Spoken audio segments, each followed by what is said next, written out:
Hello, hello everyone. Very good morning.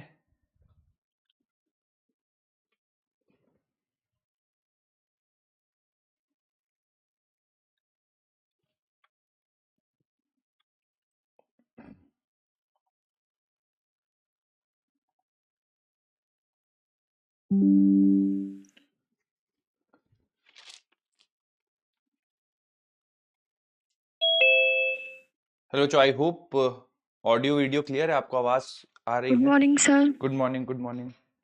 चलिए, नमस्ते sir. नमस्कार नमस्कार। आइए बच्चों, शुरू करते हैं डिस्कशन। लास्ट क्लास में आपको पढ़ा रहा था good morning dielectric. Sir. Very good morning. कैसे हो आप? बढ़िया बढ़िया बढ़िया, आप कैसे हैं? बढ़िया सर, हम भी। चलिए आइए शुरू करते हैं बच्चों। डाइलेक्ट्रिक, तो लास्ट क्लास में हम लोगों ने डाइलेक्ट्रिक शुरू किया था, है ना? तो इसके बारे में थोड़ा सा और डिस्कशन करेंगे और फिर कैपेसिटेंस शुरू करेंगे। तो डाइलेक्ट्रिक्स बच्चों क्या होते हैं? कंडक्टर्स होते हैं या इंसुलेटर्स होते हैं डाइलेक्ट्रिक?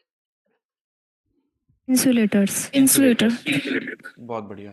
और मैंने आपको बताया था कि दो तरह के डाइलेक्ट्रिक होंगे। एक होगा जिनका नेट डाइपोल मोमेंट जीरो होगा, और एक होगा जिनके पास ऑलरेडी कुछ डाइपोल मोमेंट होगा। तो जिनका डाइपोल मोमेंट जीरो होता है उनको कौन से टाइप का डाइलेक्ट्रिक बोलते हैं? Non polar. बहुत बढ़िया, नॉन पोलर बोलते हैं, है ना? और जिनके पास कुछ डाइलेक्ट्रिक मोमेंट होता है, जीरो नहीं होता है, उनको बोलते हैं पोलर डाइलेक्ट्रिक। बहुत बढ़िया, ठीक है। तो सबसे पहले हम लोगों ने पोलर डाइलेक्ट्रिक के बारे में बात करी थी, और मैंने आपको बोला था कि मान लीजिए कुछ ऐसा कंडक्टर है, ठीक है, इस तरह से कुछ कंडक्टर है, और इस कंडक्टर के अंदर बहुत सारे non polar dipole sorry polar dielectric है। पोलर डाइलेक्ट्रिक मतलब नेगेटिव प्लस पॉजिटिव डिफाइंड है, इस तरह से नेगेटिव पॉजिटिव। तो जब आप एक्सटर्नल इलेक्ट्रिक फील्ड में लगते हैं तो ये खुद को इलेक्ट्रिक फील्ड की डायरेक्शन में अलाइन कर लेते हैं, और कुछ इस तरह से जब आप एक्सटर्नल इलेक्ट्रिक फील्ड में रखते हैं, ठीक है, तो एक साइड नेगेटिव आ जाता है, एक साइड पॉजिटिव आ जाता है। इस नेगेटिव पॉजिटिव की वजह से क्या होता है कि जो डाइलेक्ट्रिक के अंदर नेट इलेक्ट्रिक फील्ड है, एक्सटर्नल इलेक्ट्रिक फील्ड कुछ ई एक्सटर्नल है, तो बच्चों अगर डाइलेक्ट्रिक के अंदर देखा जाए तो जो नेट इलेक्ट्रिक फील्ड होगी वो एक्सटर्नल इलेक्ट्रिक फील्ड से ज्यादा हो जाएगी या एक्सटर्नल इलेक्ट्रिक फील्ड से कम हो जाएगी, जरा बताइए तो। कम हो जाएगी। कम हो जाएगी, बहुत बढ़िया। और जो इंड्यूस्ड नेट इलेक्ट्रिक फील्ड आ जाएगी। बिल्कुल इंड्यूस्ड इलेक्ट्रिक फील्ड आ जाएगी, जिसकी वजह से नेट इलेक्ट्रिक फील्ड कम हो जाएगी, और जिस फैक्टर से कम होती है उस फैक्टर को क्या नाम दिया जाता है? Dielectric constant. Dielectric constant. Very good बच्चों, डाइलेक्ट्रिक कांस्टेंट की यूनिट क्या हो जाएगी? यूनिटलेस होता है ये। यूनिटलेस होता है, डायमेंशनलेस होता है। बहुत बढ़िया। एग्जांपल के तौर पे बच्चों, बाहर मैंने अगर रख दिया इलेक्ट्रिक फील्ड 50 न्यूटन पर कूलम और डाइलेक्ट्रिक कांस्टेंट बोल दिया गया है 5, तो अंदर नेट इलेक्ट्रिक फील्ड की वैल्यू कितनी हो जाएगी? 10। 10। बहुत बढ़िया। तो जिस फैक्टर से इलेक्ट्रिक फील्ड कम हो जाती है उसको कहते हैं डाइलेक्ट्रिक कांस्टेंट। ये सारा का सारा डिस्कशन पोलर डाइलेक्ट्रिक के लिए किया गया था। अच्छा सर, नॉन पोलर डाइलेक्ट्रिक क्या होते हैं? अब देखिए बच्चों, नॉन पोलर डाइलेक्ट्रिक के बारे में थोड़ा सा सुनिएगा। नॉन पोलर डाइलेक्ट्रिक में क्या होता है कि सेंटर ऑफ पॉजिटिव और नेगेटिव कोइंसाइड करते हैं। जैसे यहाँ पे देखिए नेगेटिव पॉजिटिव अलग अलग है ना, उनके बीच में कुछ दूरी है।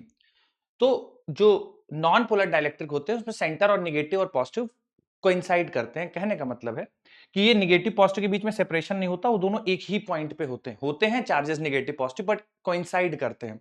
तो जब आप डाइलेक्ट्रिक को एक्सटर्नल इलेक्ट्रिक फील्ड में रखते हैं तो बस इसमें अंतर ये होता है कि पहले नेट डाइपोल मोमेंट क्रिएट होता है। जैसे ये आपने इसको रख दिया एक्सटर्नल इलेक्ट्रिक फील्ड में, ठीक है, एक्सटर्नल इलेक्ट्रिक फील्ड में आपने रख दिया नॉन पोलर डाइलेक्ट्रिक मटेरियल को, तो पहले डाइपोल मोमेंट क्रिएट होगा कैसे सर, क्या मतलब? क्रिएट होगा मतलब कहने का कि जैसे मान लीजिए कि नेगेटिव पॉजिटिव कोइंसाइड कर रहे हैं ना, एक ही जगह पे पॉजिटिव है और वहीं पे नेगेटिव है, क्योंकि नेट डाइपोल मोमेंट जीरो है। जब आप इसको रखेंगे तो पॉजिटिव पे फोर्स लगेगा इलेक्ट्रिक फील्ड के डायरेक्शन में और नेगेटिव पर लगेगा उसके ऑपोजिट, तो एक डाइपोल मोमेंट क्रिएट होगा। पॉजिटिव इधर थोड़ा शिफ्ट हो जाएगा, नेगेटिव इधर शिफ्ट हो जाएगा। कारण क्या है? एक्सटर्नल इलेक्ट्रिक फील्ड लगा है तो पॉजिटिव थोड़ा सा इधर, नेगेटिव थोड़ा सा इधर। तो पहले डाइपोल मोमेंट क्रिएट होगा। एक बार डाइपोल मोमेंट क्रिएट हो गया फिर ऐसी सिचुएशन आ जाएगी, है ना, डाइपोल मोमेंट क्रिएट हुआ फिर इस टाइप की सिचुएशन आ जाएगी। तो इसमें भी एक साइड नेगेटिव आ जाएंगे और एक साइड पॉजिटिव आ जाएंगे। तो नॉन पोलर डाइलेक्ट्रिक में और पोलर डाइलेक्ट्रिक में अंतर बस इतना है कि पोलर में ऑलरेडी एग्जिस्ट कर रहे हैं, ठीक है, डाइपोल मोमेंट। नॉन पोलर में पॉजिटिव और नेगेटिव का सेंटर कोइंसाइड कर रहा है, नेगेटिव पॉजिटिव चार्जेस के बीच में सेपरेशन जीरो है, तो डाइपोल मोमेंट जीरो है। जैसे ही आप एक्सटर्नल इलेक्ट्रिक फील्ड में रखेंगे, पॉजिटिव पे राइट की तरफ फोर्स, नेगेटिव पे लेफ्ट की तरफ फोर्स, एक डायपोल मोमेंट क्रिएट हो जाएगा। और फिर पूरा प्रोसेस इसी तरह ही है कि एक साइड नेगेटिव आ जाएंगे, एक साइड पॉजिटिव आ जाएंगे। इस पॉजिटिव नेगेटिव वजह से एक इंड्यूस इलेक्ट्रिक फील्ड हो जाएगी, और इस इंड्यूस इलेक्ट्रिक फील्ड की वजह से जो नेट इलेक्ट्रिक फील्ड होगी वो बाहर वाली इलेक्ट्रिक फील्ड से थोड़ा सा कम हो जाएगी, और जिस फैक्टर से कम हो जाएगी उसको बोला जाएगा डाइलेक्ट्रिक कांस्टेंट।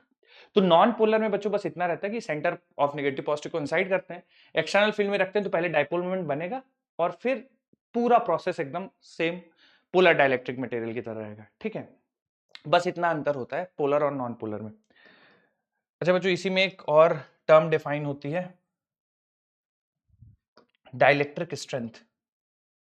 अच्छा, मैंने आपको बताया था बच्चों कंडक्टर्स के लिए के का वैल्यू कितना होता है फॉर कंडक्टर्स, डाइलेक्ट्रिक कांस्टेंट का वैल्यू कितना होता है कंडक्टर, इनफाइनाइट।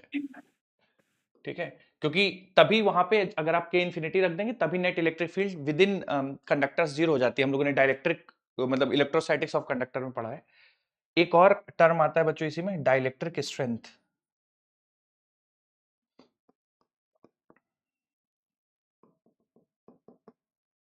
ठीक है, तो डाइलेक्ट्रिक कांस्टेंट और डाइलेक्ट्रिक स्ट्रेंथ दो चीजें होंगी। क्या होता है सर डाइलेक्ट्रिक स्ट्रेंथ? बच्चों अगर आप लिख रहे हैं तो 1 मिनट मुझे ध्यान से सुन लीजिए, फिर आप डाइलेक्ट्रिक स्ट्रेंथ वापस से लिखिएगा। देखिए, मान लीजिए आप इलेक्ट्रिक फील्ड बढ़ाते जा रहे हैं, electric field, external electric field की वैल्यू आप बढ़ाते जा रहे हैं। ठीक है, एक्सटर्नल इलेक्ट्रिक फील्ड को आप बढ़ाते जा रहे हैं, एक्सटर्नल इलेक्ट्रिक फील्ड को बढ़ाते जा रहे हैं, नेट इलेक्ट्रिक फील्ड बढ़ता जाएगा, क्योंकि एक्सटर्नल जैसे जैसे आप बढ़ाएंगे ई नेट बढ़ता जाएगा, है ना। पहले मान लीजिए 50 था तो नेट 10 मिल रहा था, आपने इसको 100 कर दिया तो नेट 20 मिलने लगेगा, आप इसको 500 कर देंगे तो नेट 100 मिलने लगेगा। तो जैसे जैसे आप एक्सटर्नल इलेक्ट्रिक फील्ड बढ़ाते जाएंगे, with in dielectric net electric field बढ़ता जाएगा। उसके साथ ही साथ बच्चों क्या होगा कि जैसे आप एक्सटर्नल इलेक्ट्रिक फील्ड बढ़ाएंगे तो ये जो डाइपोल है इस पे नेट फोर्स भी बढ़ता जाएगा। जैसे ये डाइपोल है, इस पे नेट फोर्स भी बढ़ता जाएगा जैसे आप एक्सटर्नल बढ़ाते जाएंगे। पॉजिटिव फोर्स इधर लगता रहेगा और नेगेटिव फोर्स इधर लगता रहेगा। जैसे जैसे आप इलेक्ट्रिक फील्ड की वैल्यू बढ़ाते जाएंगे, ये लगने वाला पॉजिटिव और नेगेटिव पे फोर्स भी बढ़ता जाएगा, बढ़ता जाएगा, बढ़ता जाएगा, बढ़ता जाएगा। अब इस मटेरियल की एक स्ट्रेंथ होगी, इस डाइपोल की एक ताकत होगी जो इसको, इस पॉजिटिव नेगेटिव को होल्ड करती रहेगी। जैसे आप बढ़ाते जाएंगे तो ये फोर्स बढ़ता जाएगा, इसमें बीच में स्ट्रेस बढ़ता जाएगा, बढ़ता जाएगा। एक पॉइंट ऐसा आएगा ये जब ये डाइपोल ब्रेक हो जाएंगे, है ना, पॉजिटिव और नेगेटिव फ्री हो जाएंगे।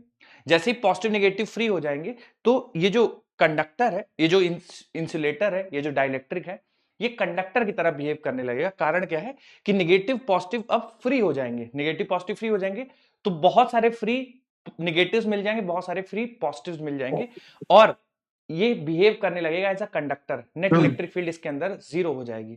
ठीक है, क्यों सर? देखिए, डाइलेक्ट्रिक और कंडक्टर में अंतर क्या है, कंडक्टर में फ्री चार्जेस हैं और डाइलेक्ट्रिक चूंकि इंसुलेटर है इसमें फ्री चार्जेस नहीं है। लेकिन अगर आप इतनी स्ट्रॉन्ग इलेक्ट्रिक फील्ड लगा देंगे एक्सटर्नल कि ये पॉजिटिव नेगेटिव एक साथ सस्टेन नहीं कर पाएंगे, नेगेटिव अलग होना शुरू कर देंगे, तो फिर इसमें भी फ्री चार्ज कैरियर्स आ जाएंगे। फ्री चार्ज कैरियर्स आ जाएंगे तो it will start behaving as conductor. तो डाइलेक्ट्रिक स्ट्रेंथ क्या होती है? डाइलेक्ट्रिक स्ट्रेंथ होती है वो इलेक्ट्रिक फील्ड, वो इलेक्ट्रिक फील्ड जिस पर dielectric starts behaving as conductor, start behaving as conductor, है ना। जिस इलेक्ट्रिक फील्ड पे डाइलेक्ट्रिक कंडक्टर की तरह बिहेव करना शुरू कर देता है उस इलेक्ट्रिक फील्ड को डाइलेक्ट्रिक की स्ट्रेंथ कहते हैं, क्योंकि उस इलेक्ट्रिक फील्ड से ऊपर चार्ज पॉजिटिव नेगेटिव अलग हो जाएंगे और ये कंडक्टर अपनी जो डाइलेक्ट्रिक है ये अपनी प्रॉपर्टी को खो देगा।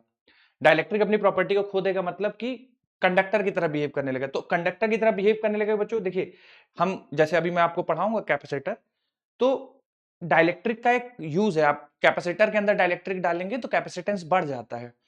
अगर ये कंडक्टर की तरह बिहेव करने लगा तो फिर वो कैपेसिटी को बढ़ा नहीं पाएगा, तो ये हमारे फेवर के लिए नहीं है, है ना। तो हर एक डाइलेक्ट्रिक का एक डाइलेक्ट्रिक स्ट्रेंथ होता है।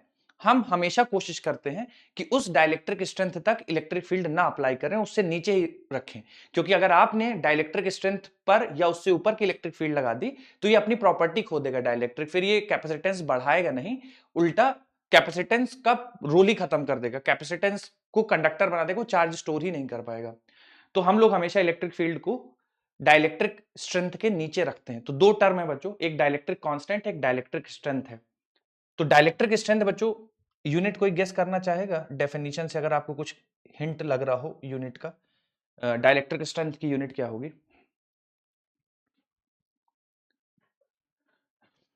डाइलेक्ट्रिक स्ट्रेंथ बच्चों इलेक्ट्रिक फील्ड है जिसपे डाइलेक्ट्रिक कंडक्टर की तरह बिहेव करना शुरू कर देता है। तो यूनिट बच्चों कोई गेस करना चाहेगा क्या होगी डाइलेक्ट्रिक स्ट्रेंथ की यूनिट? चलिए, न्यूटन पर जो इलेक्ट्रिक फील्ड की यूनिट होगी भाई। बिल्कुल बिल्कुल बिल्कुल, न्यूटन पर कूलम।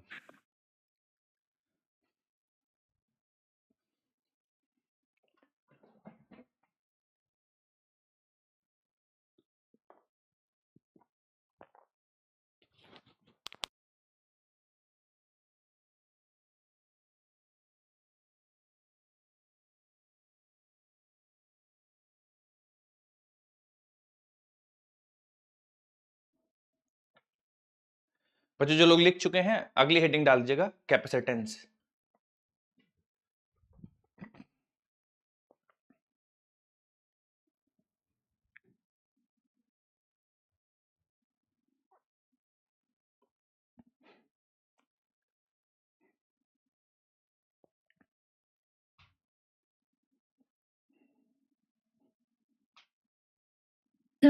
बताइए सर आपने बताया ना कि इलेक्ट्रिक फील्ड डाइलेक्ट्रिक की प्रॉपर्टी हो गई, कंडक्टर बन जाएगा अगर हमें स्ट्रेंथ ज्यादा कर दे दी। सर कंडक्टर होगा तो सर और इजीली करंट फ्लो होगा ना हमारा?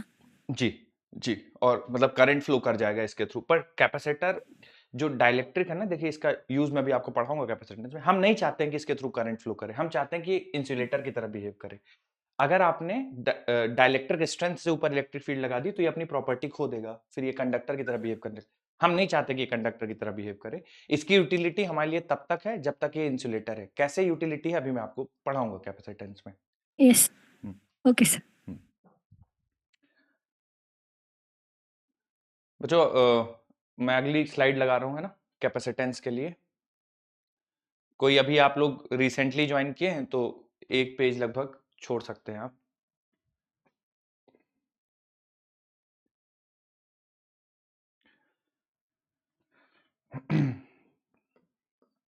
तो बच्चों कैपेसिटेंस, कैपेसिटेंस के बच्चों बहुत सारे यूज हैं है ना।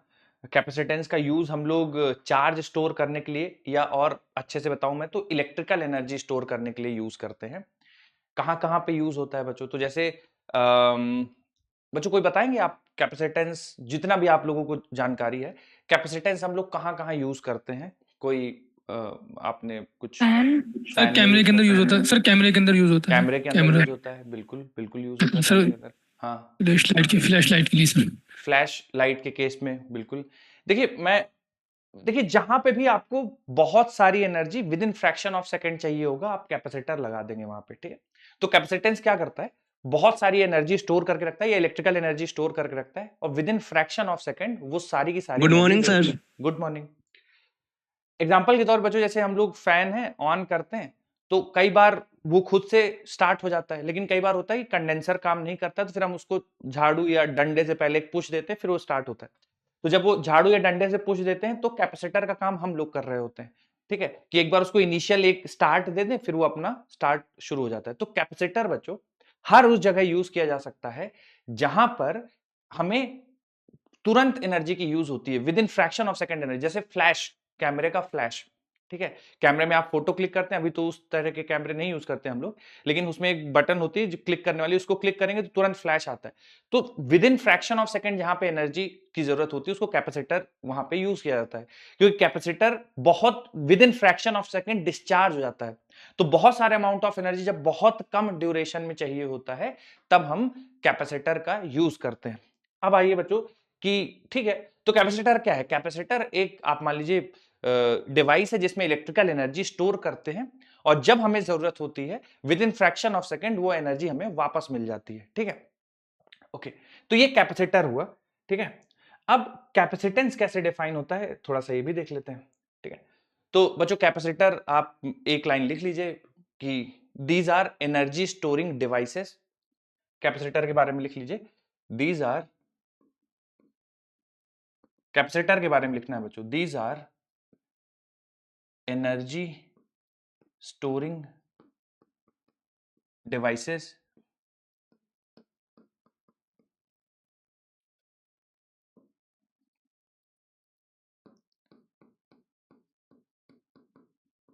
which provides energy within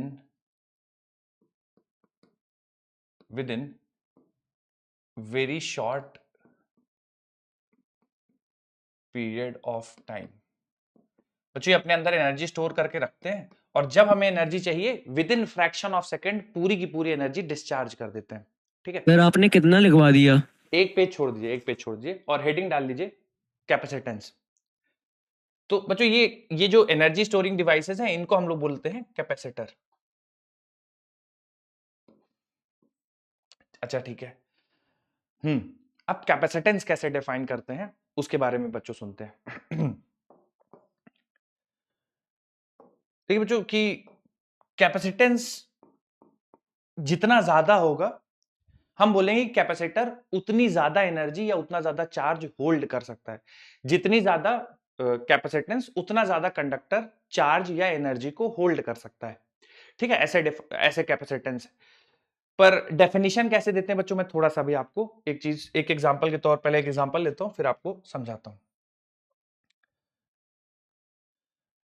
बच्चों मान लीजिए दो कंडक्टर हैं, सॉरी दो टैंक है। ठीक है, दोनों टैंक कुछ ऐसे दिखते हैं, दोनों की हाइट फिक्स है, मैक्सिमम हाइट दोनों की 10 मीटर फिक्स है। ठीक है, दोनों की हाइट 10 मीटर फिक्स है, ये भी 10 मीटर फिक्स है और ये भी 10 मीटर फिक्स है। दोनों 10 मीटर की हाइट है और दोनों अगल बगल रखे हुए हैं बच्चों इस तरह से। ठीक है, दोनों कंटेनर 10 मीटर हाइट है, दोनों एज इट इज रखे हुए हैं। बच्चों इसमें मैंने कुछ पानी डाला है ना, इसमें कुछ पानी डाला, मान लीजिए एक समझाने के लिए लेता हूं कि 2 लीटर पानी डाला इसमें। ठीक है, 2 लीटर पानी डाला तो मैं देखता हूं कि इसमें जो पानी है वो कुछ 4 मीटर हाइट तक पानी भर जाता है। जैसे ही 2 लीटर पानी डालता हूं तो इसमें 4 मीटर हाइट तक पानी भर जाता है। ठीक है, दूसरा कंटेनर लिया हुआ है, उसमें भी 2 ही लीटर पानी डाला गया है। ठीक है, इसमें भी 2 ही लीटर पानी डाला गया है। पर इसमें जब मैं 2 लीटर पानी डालता हूं तो मैं देखता हूं कि जो पानी भरा हुआ है, इसमें जो पानी ऊपर गया है वो 4 मीटर ना जाके पानी का लेवल 1 मीटर ही ऊपर जाता है।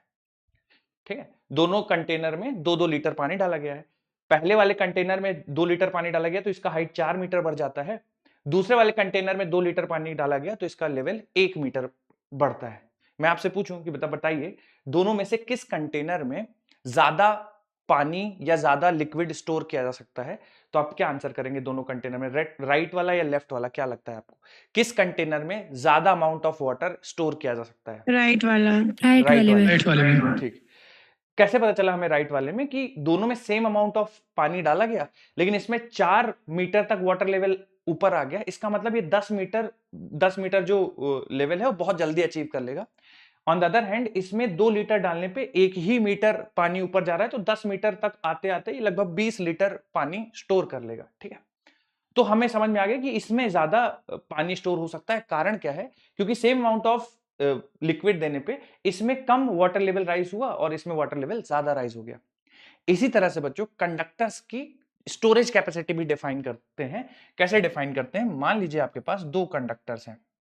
ठीक है, दोनों सेम मीडियम में रखे हुए हैं, एक कंडक्टर C1 है, एक कंडक्टर C2, दोनों सेम मीडियम में रखे हुए हैं। एग्जांपल के तौर पे एयर मान लेते, दोनों एयर में रखे हुए हैं।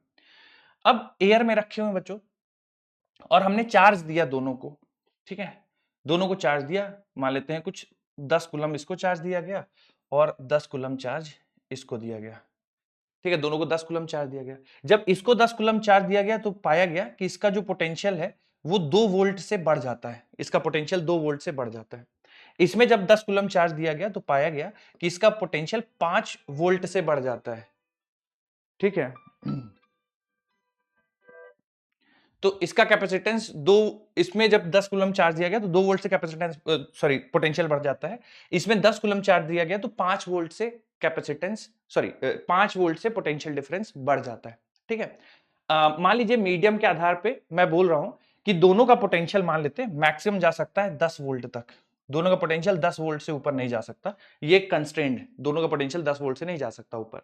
तो बताइए बच्चों किसमें ज्यादा आप चार्ज स्टोर कर पाएंगे, लेफ्ट वाले में या राइट वाले में? C1 में लेफ्ट वाले में ज्यादा चार्ज स्टोर कर पाएंगे, है ना, क्योंकि 10 कूलम जाने पे 10 कूलम चार्ज देने पे इसमें केवल 2 वोल्ट का राइज हो रहा है, इसमें सेम अमाउंट ऑफ चार्ज देने में 5 वोल्ट पोटेंशियल इसका बढ़ जा रहा है, ठीक है, तो इसमें ज्यादा स्टोर कर पाएंगे चार्ज। तो हम लोग कैपेसिटेंस देखिए डिफाइन कैसे करते हैं, हम लोग कैपेसिटेंस डिफाइन करते हैं कि C बराबर Q बाई V, यानी 1 वोल्ट पोटेंशियल राइज के लिए जितना ज्यादा चार्ज देना पड़ेगा उतना कैपेसिटेंस ज्यादा होगा, ठीक है, 1 वोल्ट राइज के लिए जितना आप ज्यादा चार्ज देंगे उतना ज्यादा उसका कैपेसिटेंस होगा। एग्जांपल के तौर पे जैसे कंडक्टर 1 का कैपेसिटेंस मैं निकालूंगा तो चार्ज दे रहे हैं 10, पोटेंशियल राइज हो रहा है 2, तो इसका हो जाएगा 5 कूलम पर वोल्ट, ठीक है, इसमें देंगे तो 10 C डिवाइडेड बाई V 5, तो हो जाएगा 2 कूलम पर वोल्ट, यानी इसका 1 वोल्ट बढ़ाना है तो 5 कूलम चार्ज देना पड़ेगा और इसका 1 वोल्ट बढ़ाना है तो 2 कूलम चार्ज देना पड़ेगा, तो इसकी कैपेसिटेंस ज्यादा होगी क्योंकि इसके 1 वोल्ट राइज के लिए 5 कूलम चार्ज चाहिए और इसके 1 वोल्ट राइज के लिए केवल 2 कूलम चाहिए, ठीक है, तो इसका कैपेसिटेंस ज्यादा होगा। तो कैपेसिटेंस डिफाइन कैसे करते हैं, अमाउंट ऑफ चार्ज रिक्वायर्ड पर वोल्ट राइज ऑफ पोटेंशियल, ठीक है। लेकिन सर मतलब मान लीजिए किसी का कैपेसिटेंस एक समझाने के लिए लेते हैं सर कुछ 2 यूनिट है, ठीक है, और इसका पोटेंशियल मान लीजिए कुछ 10 वोल्ट है, ठीक है, तो इसमें चार्ज स्टोर्ड हो गया हमारे पास 20 कूलम, ठीक है, क्या सर हम मैक्सिमम अमाउंट ऑफ चार्ज जैसे जितनी इसकी होल्ड करने की कैपेसिटी है, जो भी काबिलियत है इसकी, हम उससे ज्यादा इसमें चार्ज नहीं दे सकते हैं क्या? नहीं दे सकते बच्चों। किसी भी कंडक्टर की चार्ज होल्ड करने की मैक्सिमम कैपेसिटी होती है, ठीक है, आप उससे ऊपर चार्ज नहीं दे सकते क्योंकि चार्ज होल्ड अगर आप एक जितना होल्ड कर सकता है उसकी मैक्सिमम कैपेसिटी उससे ऊपर चार्ज देंगे तो फिर चार्ज सराउंडिंग को लीक होना शुरू हो जाता है, ठीक है, कि मैक्सिमम मान लीजिए 10 कूलम चार्ज होल्ड कर सकता है, अगर आप उससे ऊपर चार्ज देंगे 11 कूलम देंगे तो 11 कूलम उसमें नहीं बचेगा, वो बचेगा 10 ही कूलम, बाकी का 1 कूलम में वो सराउंडिंग में लीक हो जाएगा, ठीक है। तो बच्चों ये कुछ इस तरह से कैपेसिटेंस डिफाइंड है। आपको केवल ये लिखना है कि कैपेसिटेंस बराबर amount of charge stored per unit rise in potential, तो C बराबर Q बाई V। यूनिट क्या लग रहा है बच्चों आपको, यूनिट क्या हो जाएगा इसका? कूलम पर वोल्ट, बिल्कुल, कूलम पर वोल्ट, या इसी को बच्चों हम लोग फैरेड बोलते हैं।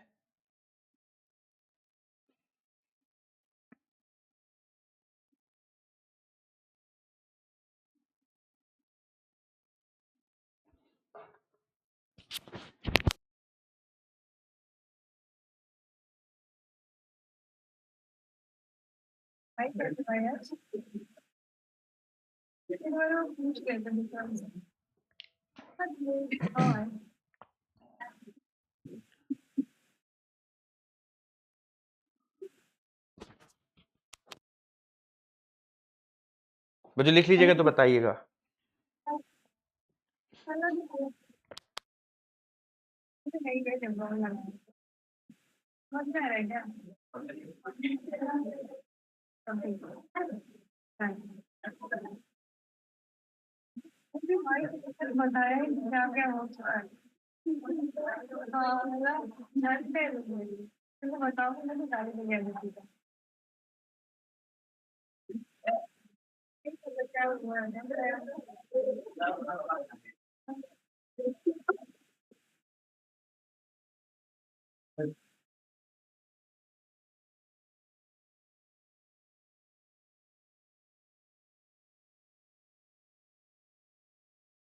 बच्चों लिख लीजिएगा तो बताइएगा, आगे बढ़ेंगे फिर।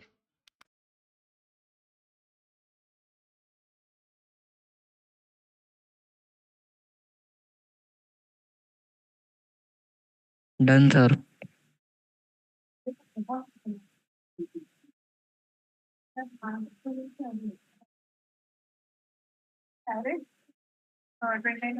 चलिए आगे बढ़ते हैं बच्चों इसी में। Done sir. ठीक है, तो कैपेसिटेंस जितना ज्यादा मतलब सीधा सीधा कंडक्टर उतना ज्यादा चार्ज स्टोर कर सकता है। और कितना चार्ज स्टोर करेगा बच्चों, ऑब्वियसली अभी हम लोग वैसे तो डिराइव करेंगे फॉर्मूला, डायमेंशन ऑफ कंडक्टर पे डिपेंड करेगा और सराउंडिंग मीडियम पे डिपेंड करेगा। दोनों चीजों पे डिपेंड करता है कि कितना चार्ज वो स्टोर कर सकता है। चलिए,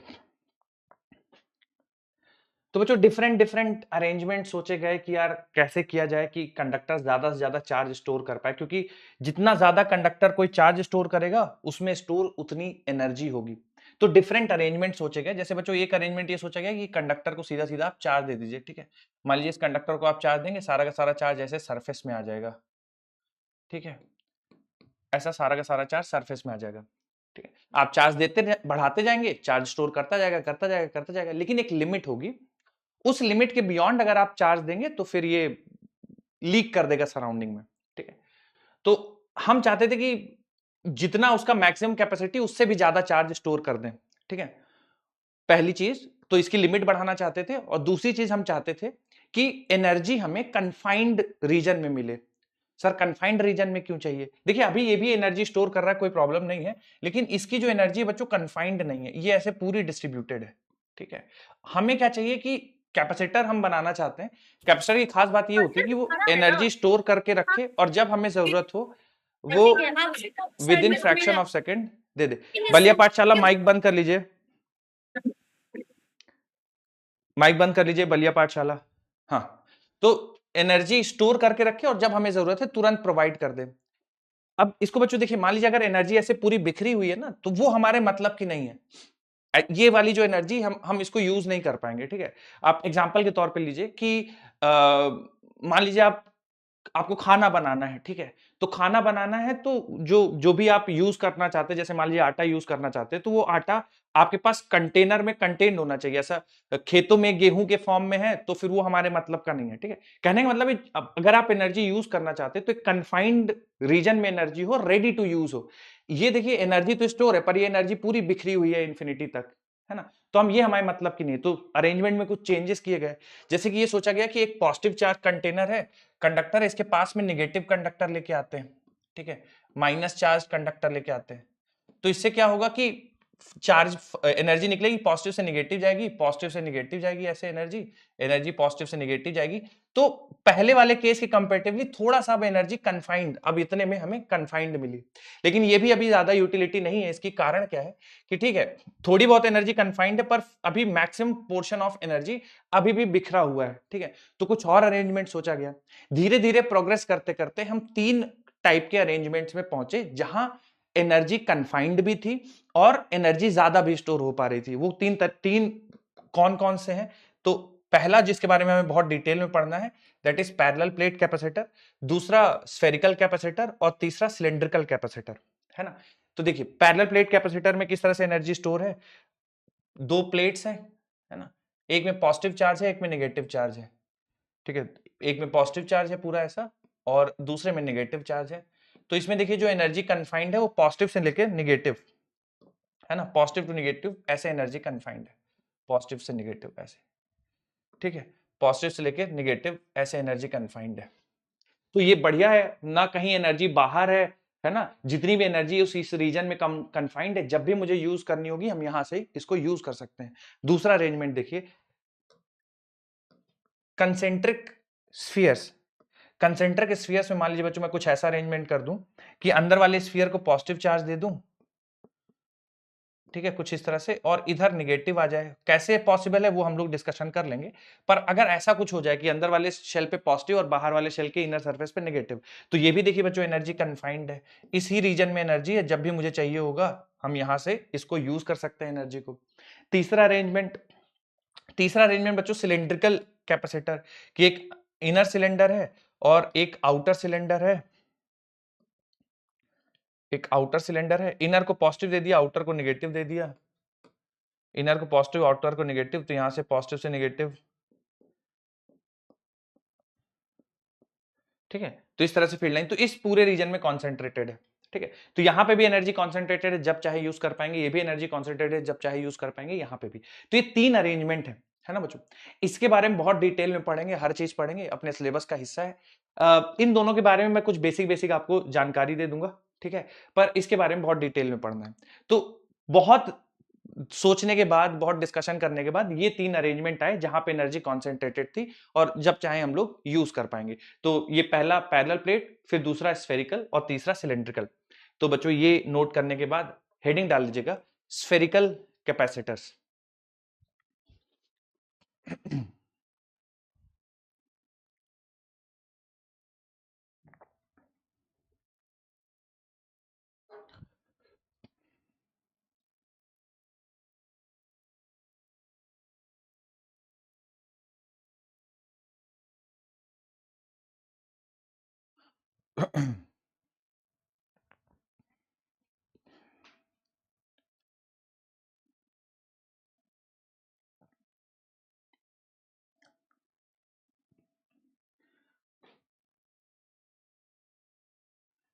हेडिंग डालिएगा बच्चों स्फेरिकल कैपेसिटर।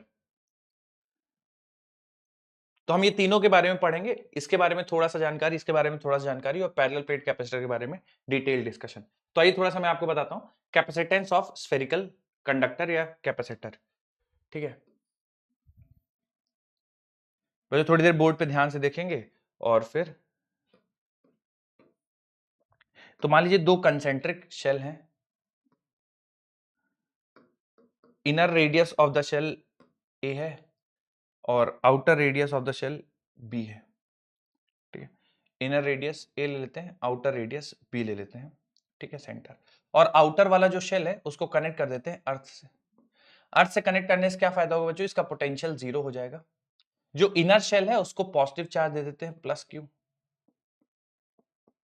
ठीक है, इसको चार्ज दे देते हैं बच्चों प्लस क्यू, ठीक है। जब आप इसको प्लस क्यू देंगे तो ये जो शेल है, ठीक है, ये जो बाहर वाला शेल है इस पे माइनस क्यू इंड्यूस हो जाएगा, ठीक है, माइनस क्यू इस पे इंड्यूस हो जाएगा कुछ इस तरह से। चाहो तो बच्चों जैसे मैंने आपको बताया था आप वो सिंप्लीफाई करके निकाल सकते हैं, ठीक है। तो जो इसमें चार्ज इंड्यूस है वो माइनस क्यू हो जाएगा, ठीक है। अब जो कैपेसिटेंस मैंने डिफाइन किया बच्चों C बराबर Q बाई V, ध्यान रखिएगा C बराबर Q बाई V। तो इस स्फेरिकल कंडक्टर का कैपेसिटेंस निकालना चाहते हैं तो Q हो गया अमाउंट ऑफ चार्ज स्टोर्ड और V हो जाएगा पोटेंशियल डिफरेंस। पोटेंशियल डिफरेंस किसमें, इनर शेल और आउटर शेल के बीच का पोटेंशियल डिफरेंस। सो C बराबर Q बाई V में जो V है बच्चों ये डेल्टा V है, V है पोटेंशियल डिफरेंस, ठीक है, पोटेंशियल डिफरेंस। पोटेंशियल डिफरेंस किसके किसके बीच में, इनर शेल और आउटर शेल के बीच में। ये जो पॉजिटिव चार्ज शेल है और जो निगेटिवली चार्ज शेल है उनके बीच में पोटेंशियल डिफरेंस। तो जो निगेटिवली चार्ज शेल है चूंकि वो अर्थ से कनेक्टेड है उसका पोटेंशियल 0 है। इस वाले जो शेल का आप पोटेंशियल लिखेंगे अंदर वाले शेल का, तो मैं अंदर वाले शेल का पोटेंशियल लिख रहा हूं, पोटेंशियल ऑफ इनर शेल। तो देखिए एक तो उसकी वजह से पोटेंशियल हो जाएगा के क्यू बाई ए और दूसरा बाहर वाले शेल की वजह से पोटेंशियल होगा के minus Q divided by B, क्योंकि ये जो शेल है इस पे 2 शेल का इफेक्ट होगा, एक तो खुद का इसका और दूसरा ये जो निगेटिवली चार्ज शेल है उसका पोटेंशियल इस पे, ठीक है। तो जब दोनों को जोड़ देंगे तो कुछ इस तरह से आ जाएगा, तो के क्यू कॉमन ले लेंगे तो ब्रैकेट के अंदर आ जाएगा 1/a माइनस 1/b। तो ये इनर पोटेंशियल हो गया और आउटर वाले पोटेंशियल का, आउटर वाले शेल का पोटेंशियल बच्चों, आउटर वाले शेल का पोटेंशियल कितना होगा अगर आप लोग बताना चाहें, आउटर वाले शेल का potential sir minus K Q upon B, minus K Q upon B. Okay sir 0 होगा, कारण क्या है सर, अर्थिंग हो रखी है वहां पे। सर ये सर पोटेंशियल 0, हाँ अर्थ से कनेक्टेड है तो पोटेंशियल 0। तो इन दोनों के बीच में अगर बच्चों पोटेंशियल डिफरेंस निकालेंगे तो पोटेंशियल डिफरेंस होगा इनर माइनस आउटर, तो आउटर 0 है और इनर की वैल्यू आपके पास के क्यू ब्रैकेट के अंदर 1/a माइनस 1/b, तो पोटेंशियल डिफरेंस ये हो जाएगा।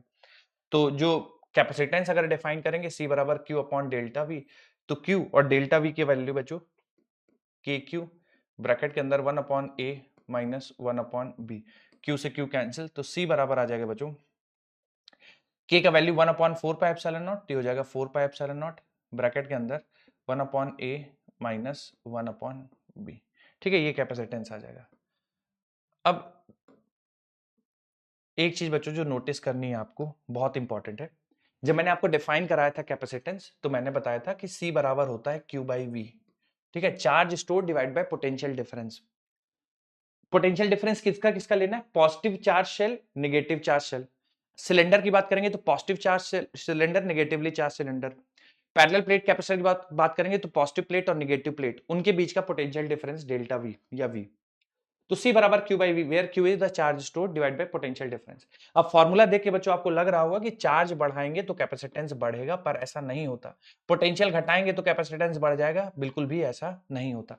देखने से फॉर्मूला लग रहा है कि C बराबर Q बाई V होगा, पर कैपेसिटेंस ना चार्ज स्टोर पे डिपेंड करता है ना पोटेंशियल पे। ध्यान रखिएगा, चार्ज स्टोर्ड और पोटेंशियल डिफरेंस पे कैपेसिटेंस डिपेंड नहीं करता है।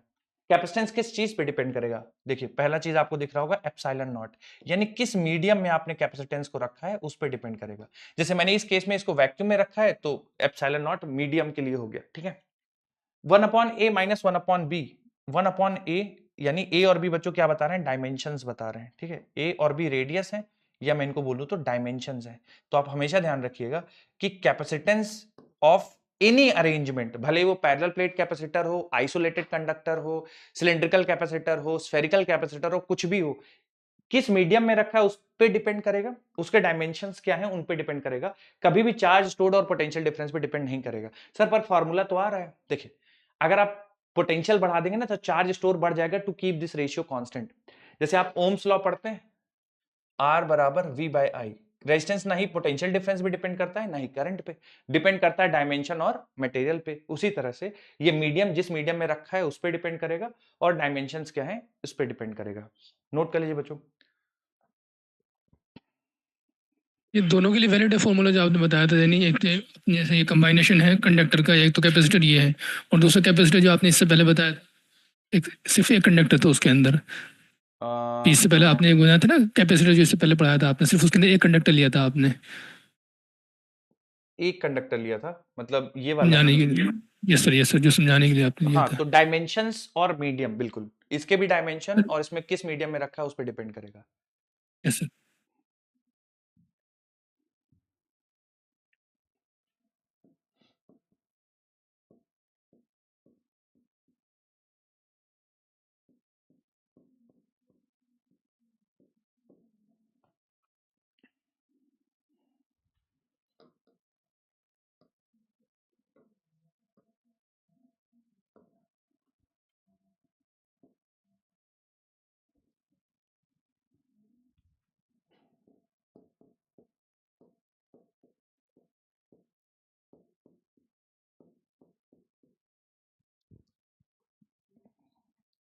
बच्चों आइसोलेटेड स्फीयर मतलब कि केवल एक शेल है, ठीक है। आइसोलेटेड स्फीयर या isolated conductor, isolated spherical conductor बोल दे, या आइसोलेटेड स्फीयर बोल दे, या आइसोलेटेड शेल बोल दे।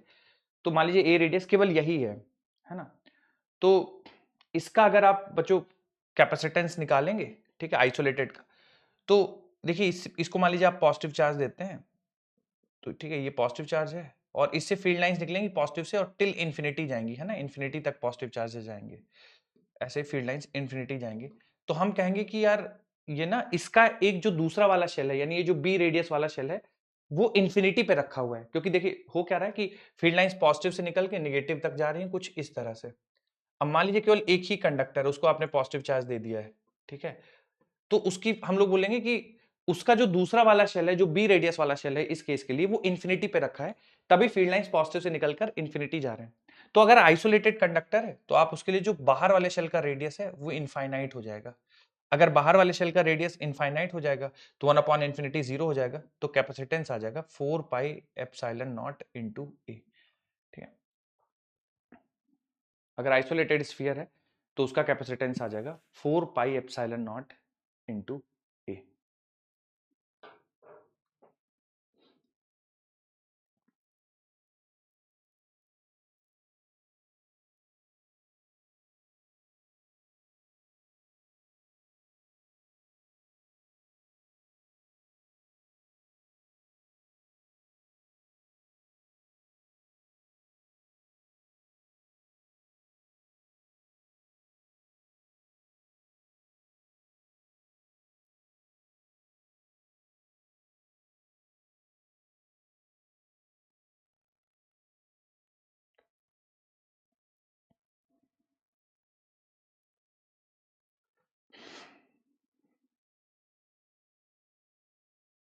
वो फाइल बनना पड़े तो बढ़तेंगे वो पढ़ देता था तोड़ दूं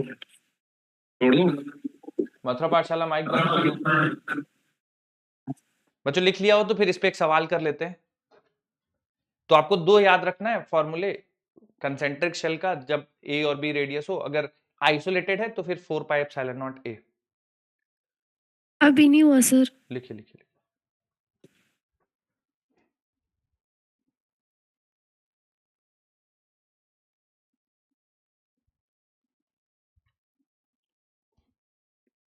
कोई चीज बच्चों आपको समझ में नहीं आए पूछना चाहें तो पूछ लीजिएगा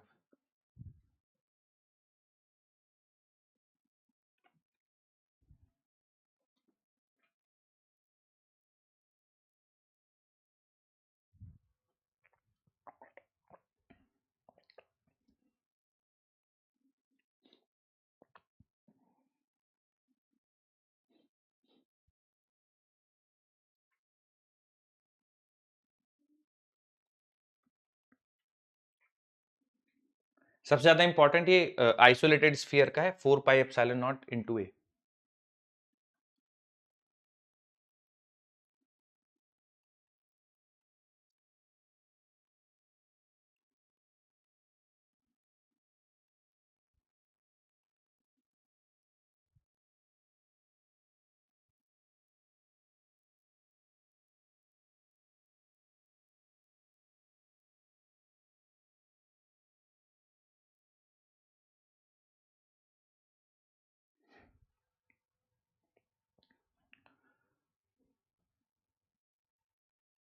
डन सर ठीक बच्चों हम लोग ना जैसे अर्थ की भी आप कैपेसिटेंस निकाल सकते हैं इस फॉर्मूले का यूज करके क्योंकि अर्थ आइसोलेटेड स्फीयर है spherical conductor isolated spherical conductor है तो अर्थ की कैपेसिटेंस आप निकाल सकते हैं कि अर्थ कितना चार्ज स्टोर कर सकता है फॉर अ गिवन पोटेंशियल मैं थोड़ा सा यहाँ पे बच्चों चलिए ये सवाल ही आपके लिए कि रेडियस ऑफ अर्थ को 6300 किलोमीटर मानते हुए 6400 मत मानिएगा 6300 किलोमीटर मानिए find capacitance of earth find capacitance of earth तो बच्चों आइसोलेटेड स्फेरिकल कंडक्टर की तरह ट्रीट करिएगा अर्थ को और मुझे इसका आप कैपेसिटेंस बता दीजिए कितना आंसर आएगा अगर अर्थ के जो रेडियस है वो 6300 किलोमीटर है तो अर्थ का कैपेसिटेंस कितना आएगा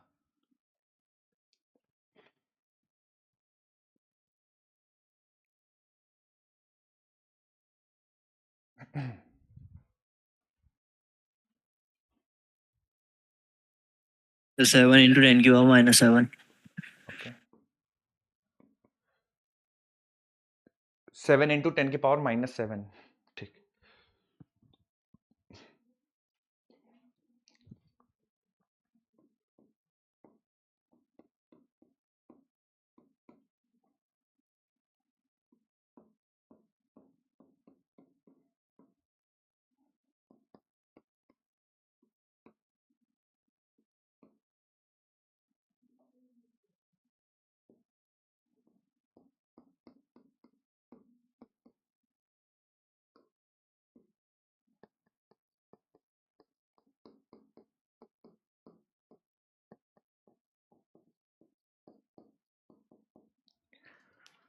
बच्चों 700 7 into 10 पावर हाँ 7 into 10 पावर -5 आ रहा 7 into 10 की पावर -5 आ रहा है यस सर वही -4 सर 7 10 पावर -4 7 into 10 की पावर -4 आना चाहिए कुछ और आ रहा है बच्चों तो देख लीजिए कुल मिला के देखिए मैं आपको ये समझाना चाह रहा था कि इस अर्थ जैसा बड़ा कंडक्टर है ना उसका भी कैपेसिटेंस आप देखो बच्चों तो माइक्रोफैरेड आ रहा है 700 माइक्रोफैरेड ठीक है तो इसीलिए बच्चों आप जनरली देखेंगे ना कैपेसिटेंस आपको दिखेंगे माइक्रोफैरेड नैनोफैरेड पिकोफैरेड के ऑर्डर में कारण क्या है कि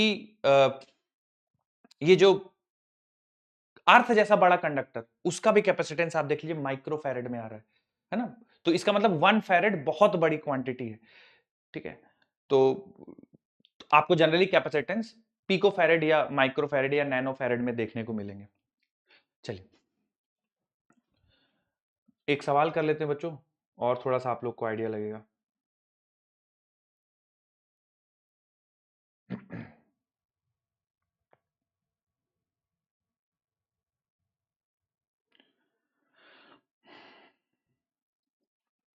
तो जो फॉर्मूला लगाना है सिंपल, तो आप लोग घबराइएगा नहीं, है ना, टैगिंग वैगिंग से। सिंपल जो फॉर्मूला आपने सीखा है उसको यूज करना है और सिंप्लीफाई करके आंसर बताना है। Capacitance of an isolated conducting sphere of radius r1 becomes n times when it is enclosed by a concentric conducting sphere of radius r2 connected to earth. Ratio of their radii is। जो कुछ भी ऐसा नहीं है जो आप नहीं जानते हैं, दोनों फॉर्मूले आपको पता है, जो सवाल में बोला गया उसी के अकॉर्डिंग वैल्यूज रख दीजिए, सिंप्लीफाई करके रेशियो बता दीजिए r2 by r1 कितना होगा।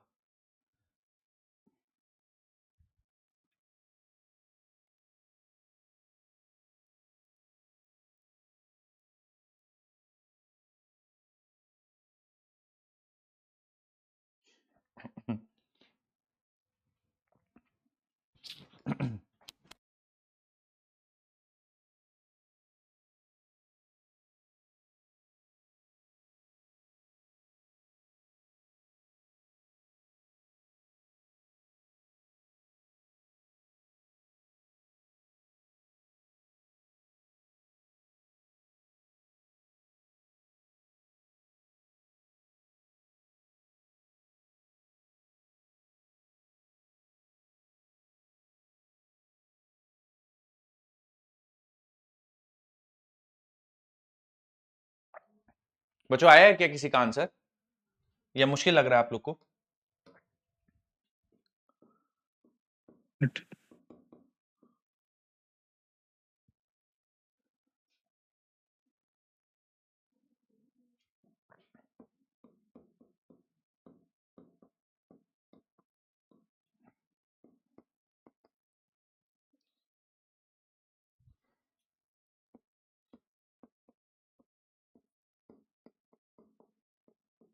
एक मिनट आंसर देखना सर।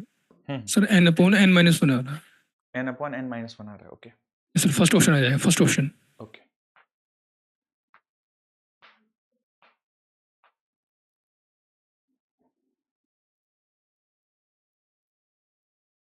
अब बच्चों देखिए, सब देखिए जो दो चीजें बोल रहे थे, है ना, तो एक बार आइसोलेटेड है, एक बार कंसेंट्रिक शेल रख दिया और बाहर वाले को अर्थ कर दिया, जो हम लोगों ने फॉर्मूला पढ़ा था, तो वही दो रिजल्ट रख देंगे।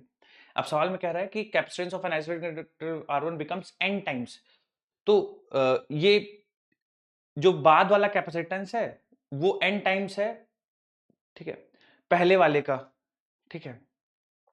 तो अगर दोनों को इक्वेट करना है, तो इसका मतलब n into 4 pi epsilon not r1, ठीक है। एक सेकंड ना, मैं पढ़ता हूँ। ऑप्शन ए है सर। सी होगा sir. Capacitance of an isolated conducting sphere of radius r1 becomes n times when it is enclosed by a concentric conducting sphere of radius r2 connected to earth, ratio of r2 by r1। तो बच्चों ये हम लोग इसको c1 को n से multiply करना चाहिए या c2 को n से मल्टीप्लाई करना चाहिए, क्या लगता है आपको? सर c1 को n से मल्टीप्लाई करना चाहिए। C2 को करना चाहिए। सर c1 को करना चाहिए सर, c1 को करना चाहिए ना। ओके, C2 को करना चाहिए। C2 होगा। c2 c1 ही होगा वाला होता है, वो सब मल्टीप्लाई करेंगे ना बड़े वाले के बराबर करने के लिए। तो बाद वाला बड़ा हो रहा है, तो छोटे वाले, पहले वाला छोटा है, तो छोटे वाले को n से मल्टीप्लाई कर देंगे तो बड़े वाले के बराबर हो जाएगा। ठीक। Capacitance of isolated sphere of radius r1 becomes n times, ठीक है।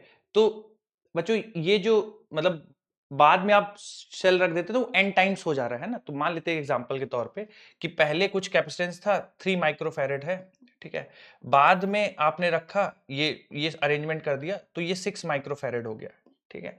यही है कि बाद में n टाइम्स हो गया कुछ, है ना। तो बच्चों आप इसमें 3 में 2 से मल्टीप्लाई करेंगे तब इक्वेट कर सकते हैं, है ना। तो इसलिए हम लोग करेंगे। बोले क्लियर है क्या?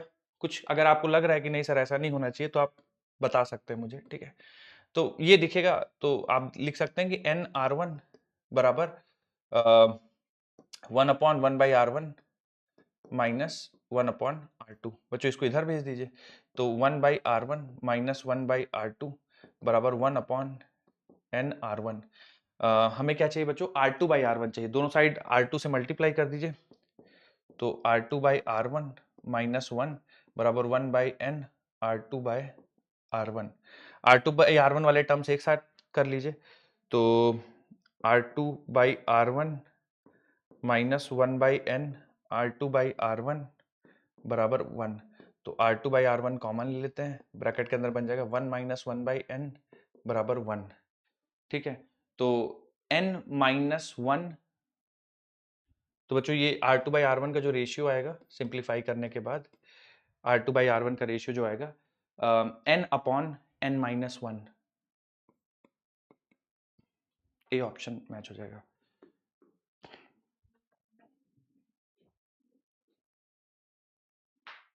बच्चों किसी कुछ कंफ्यूजन है कि सर ऐसा क्यों है, या आप कुछ और तरीके से सोच रहे हैं, बताना चाहें बच्चों तो फील फ्री, है ना, कुछ ऐसा नहीं है। अगर आप कुछ और तरीका सोचे हैं या जो भी आपको सही लग रहा हो, आप डिस्कशन कर सकते हैं। रेडी हो बच्चों तो अगला सवाल किया जाएगा फिर।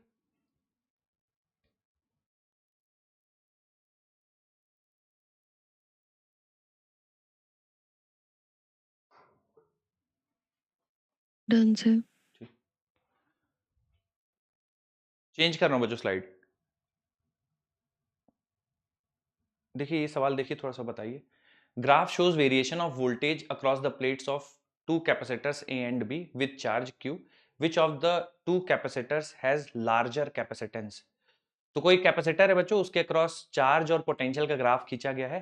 आपसे पूछा गया है किस वाले कैपेसिटेंस की कैपेसिटी ज्यादा है, वी वर्सेस क्यू खींचा गया है, वाले की से ज्यादा होगी, किसकी ज्यादा होगी, ए वाले की ज्यादा होगी। ए ए वाले वाले की। Okay yes sir. Yes sir, A की ज्यादा होगी। ठीक है। कैसे कैसे इसको जस्टिफाई करेंगे, क्या करेंगे? सर उल्टा दिया है ना sir, Y Q axis upon V को कर देंगे। ओके, तो 1/c हो जाएगा स्लोप। बिल्कुल, C बराबर Q/V, है ना, और हमें V और Q के बीच में ग्राफ दिया हुआ है, तो V/Q बराबर हो जाएगा 1/C, है ना, यही स्लोप बताएगा। तो जिसका स्लोप ज्यादा होगा उसकी कैपेसिटेंस कम होगी, तो B का स्लोप ज्यादा है तो B की कैपेसिटेंस कम होगी, तो capacitance of B will be less than capacitance of A।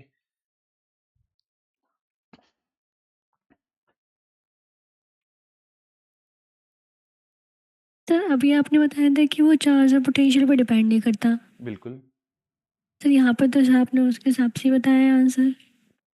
Charge फिर से बोलिए आप, चार्ज पोटेंशियल पे सर डिपेंड आपने नहीं, बताया कैपेसिटेंस पोटेंशियल और चार्ज पे चार्ज पर डिपेंड। डिपेंड। हाँ ठीक है, तो इनमें देखिए बोला क्या गया है, graph shows variation of voltage across the plates of two capacitors A and be with charge Q. तो कोई कैपेसिटर है, उसमें जैसे जैसे चार्ज बढ़ा रहे हैं तो पोटेंशियल बढ़ रहा है, देख रहे हैं आप, चार्ज बढ़ाते जाइए, यस ए में सर। चार्ज बढ़ा रहे हैं, पोटेंशियल बढ़ रहा है, पर किस तरह से बढ़ रहा है, किस रेशियो में बढ़ रहा है ना, वो डिसाइड करेगा कैपेसिटेंस। ठीक है, तो रेशियो देखिए, C बराबर Q/V होता है ना, तो रेशियो पे डिपेंड करेगा। ठीक है, इंडिविजुअली Q पे डिपेंड करेगा नहीं, इंडिविजुअली V पे डिपेंड करेगा नहीं, पर हाँ Q/V यानी Q और V के रेशियो पे जरूर डिपेंड करेगा। दोनों का पोटेंशियल आप बढ़ाते जाइए, चार्ज स्टोर बढ़ता जाएगा टू मेंटेन दिस रेशियो। ठीक है, ओके सर। हाँ, तो स्लोप निकालना, इसलिए y/x dy/dx यानी y/x को कंपेयर करेंगे, तो जिसका स्लोप ज्यादा उसका कैपेसिटेंस कम। अगला सवाल देखिए बच्चों, बहुत आसान है, सीधा सीधा, गड़बड़ नहीं करिएगा। बैक स्लाइड कर दीजिए सर। सर इससे बैक वाली। इससे भी बैक वाली,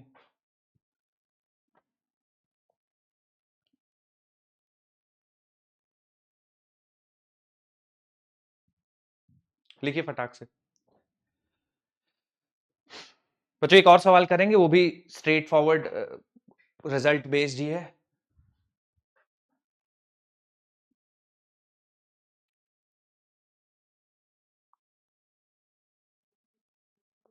देखिए सवाल,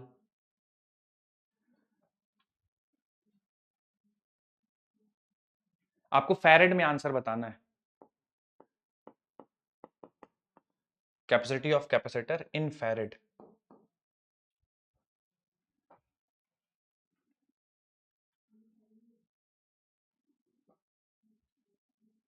तो 10 की पावर -5। 10 की पावर सर 10 की पावर -5 फेराड। 10⁻⁵ फैरड। ठीक, तो कैपेसिटी C बराबर Q/V, चार्ज स्टोर है 50 माइक्रोकूलम यानी 15 × 10 की power -6 coulomb, divide by potential difference है 5, तो आंसर आ जाएगा 10 × 10 की पावर -6 फैरेड या 10 की पावर -5 फैरेड।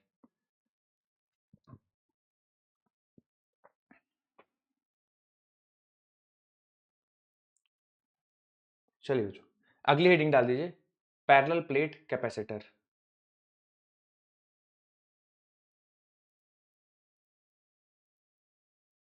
अगली हेडिंग डालिए बच्चों, पैरेलल प्लेट कैपेसिटर।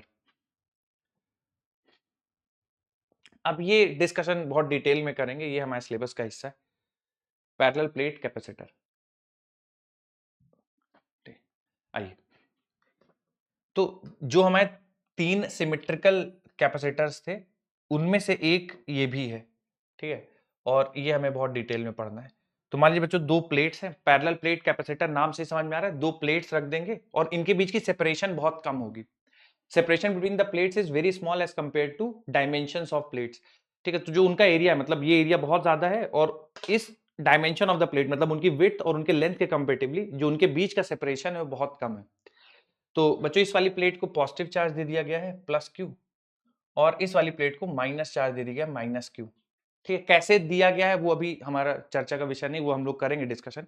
पर इस प्लेट को, लेफ्ट वाली को कैसे भी करके पॉजिटिव चार्ज दिया गया है, इस वाली प्लेट को माइनस क्यू चार्ज दे दिया गया है। अब बच्चों 2 प्लेट्स हैं, एक में प्लस क्यू चार्ज है, एक में माइनस क्यू चार्ज है। मैं 2 सरफेसेस हाईलाइट कर रहा हूं, एक तो ये सरफेस है बाहर वाली ए और एक ये वाली सरफेस है बाहर वाली बी। तो मुझे ए और बी पे कितना चार्ज होगा, फटाक से बताइए, ए और बी पे कितना चार्ज होगा। मैंने बताया हुआ ये कॉन्सेप्ट आपको, ए और बी पे चार्ज कितने होंगे। सर 0 हो जाएगा सर, बाहर 0 हो जाएगा। कारण सर कैसे पता सर चला दोनों को ऐड करके सर दोनों को ऐड करके डिवाइड 2 कर रहे हैं तो सर 0 आ रहा है। 0 हो रहा है। बिल्कुल बिल्कुल, summation of charges divided by 2 outer surfaces पे आएंगे। अगर इधर 0 हो गया तो इधर इनर फेस पे कितना हो जाएगा, प्लस क्यू हो जाएगा, plus Q plus Q, plus Q, बिल्कुल। और इधर 0 तो इधर वाले पे माइनस क्यू, माइनस क्यू, कुछ इस तरह सिचुएशन होगी। और इलेक्ट्रिक फील्ड लाइंस पॉजिटिव से नेगेटिव की तरफ ट्रेवल करेंगी, तो कुछ electric field line between the plates कुछ इस तरह से एग्जिस्ट करेगी, ठीक है। अब ध्यान सुनिएगा बच्चों, electric field, uniform electric field between the plates exist करेगी। जो पॉजिटिव वाली प्लेट है उसमें एक लेयर ऑफ चार्ज है, तो उसकी वजह से इलेक्ट्रिक फील्ड की value sigma by 2 epsilon not. बच्चों कंफ्यूजन तो नहीं है, सिग्मा बाई 2 एप्सिलॉन नॉट। अब किसी के दिमाग में ये डाउट नहीं आना चाहिए, सर ये तो कंडक्टिंग प्लेट है तो सिग्मा बाई एप्सिलॉन नॉट लिखते हैं ना कंडक्टिंग प्लेट के आगे, इसमें आपने सिग्मा बाई 2 एप्सिलॉन नॉट क्यों लिख दिया। तो बच्चों उस कंफ्यूजन को क्लियर करने के लिए मैंने बताया था कि आप ऐसा कंडक्टर प्लेट को ना 2 लेयर ऑफ चार्जेस ट्रीट करिए, है ना। तो हर एक लेयर की वजह से इंडिविजुअल लिखें, उसके बाद जो आंसर आएगा वही हमारा फाइनल आंसर होगा। क्योंकि इस कंडक्टर प्लेट में इधर लेयर ऑफ चार्ज बन ही नहीं पाई है, केवल एक लेयर ऑफ चार्ज है। तो ये वाले लेयर ऑफ चार्ज में अगर सिग्मा इसकी चार्ज डेंसिटी तो सिग्मा बाई 2 एप्सिलॉन नॉट इसकी वजह से इलेक्ट्रिक फील्ड होगी, ठीक है। जहां पे सिग्मा की वैल्यू होगी जितना अमाउंट ऑफ चार्ज प्रेजेंट है डिवाइडेड बाय एरिया, ठीक है। अब बच्चों इधर भी देखिए, इधर वाली लेयर कुछ है नहीं, 0 चार्ज है, सारा का सारा चार्ज इस लेयर पे है, तो इस वाली लेयर की वजह से इलेक्ट्रिक फील्ड कितना होगा, सिग्मा बाय 2 एप्सिलॉन नॉट। बच्चों क्लैरिटी है ना, कुछ कंफ्यूजन हो तो पूछने की जिम्मेदारी भाई आपकी है। पॉजिटिव की वजह से इलेक्ट्रिक फील्ड इधर, नेगेटिव की वजह से इलेक्ट्रिक फील्ड जो होगी वो नेगेटिव फील्ड की तरफ होगी। तो जो नेट इलेक्ट्रिक फील्ड होगी, दोनों चूंकि सेम डायरेक्शन में sigma by epsilon not, sigma by epsilon not. बहुत बार सवाल पूछ लिया जाता है बच्चों की पैरेलल प्लेट्स कैपेसिटर के बीच में net electric field sigma by epsilon not, ठीक है। जहां पे सिग्मा चार्ज डेंसिटी है प्लेट की, तो जो net electric field between the plates होगा वो सिग्मा बाय एप्सिलॉन नॉट होगा, ठीक है। उसके बाद बच्चों हमें चूंकि कैपेसिटेंस निकालना है इस अरेंजमेंट का, तो कैपेसिटेंस के लिए फॉर्मूला हम लोगों ने पढ़ा है C बराबर Q बाई V, ठीक है। Q बाई V कर देंगे तो हमारे पास कैपेसिटेंस आ जाएगा। तो Q है अमाउंट ऑफ चार्ज स्टोर और V है potential difference between the positive and negative. तो अमाउंट ऑफ चार्ज स्टोर बच्चों अगर मैं लिखना चाहूं तो charge per unit area sigma हो गया इनटू एरिया ऑफ प्लेट, इतना चार्ज स्टोर है। अब किसी के दिमाग में ये डाउट आ रहा हो कि सर चार्ज स्टोर तो 0 होगा ना, इधर प्लस है और इधर माइनस है, टोटल चार्ज स्टोर तो 0 है। तो फिर से सुन लीजिए, पूरा चार्ज स्टोर ऐसे नहीं देखते कि प्लस क्यू और माइनस क्यू 0, ऐसा नहीं है। पॉजिटिव वाले सरफेस पे कितना चार्ज है वो डिवाइडेड बाय पोटेंशियल डिफरेंस, ठीक है। तो पॉजिटिव वाले पे ऐसा टोटल चार्ज नहीं सोचेंगे कि प्लस और माइनस, तब तो 0 ही स्टोर है, हर कैपेसिटिव अरेंजमेंट में 0 ही स्टोर होगा। तो हम ऐसा नहीं सोचेंगे, हम सोचेंगे पॉजिटिव वाले प्लेट पे कितना चार्ज स्टोर है, ठीक है, और divided by potential difference. Potential difference, अब पॉजिटिव और नेगेटिव के बीच में पोटेंशियल डिफरेंस निकालना है।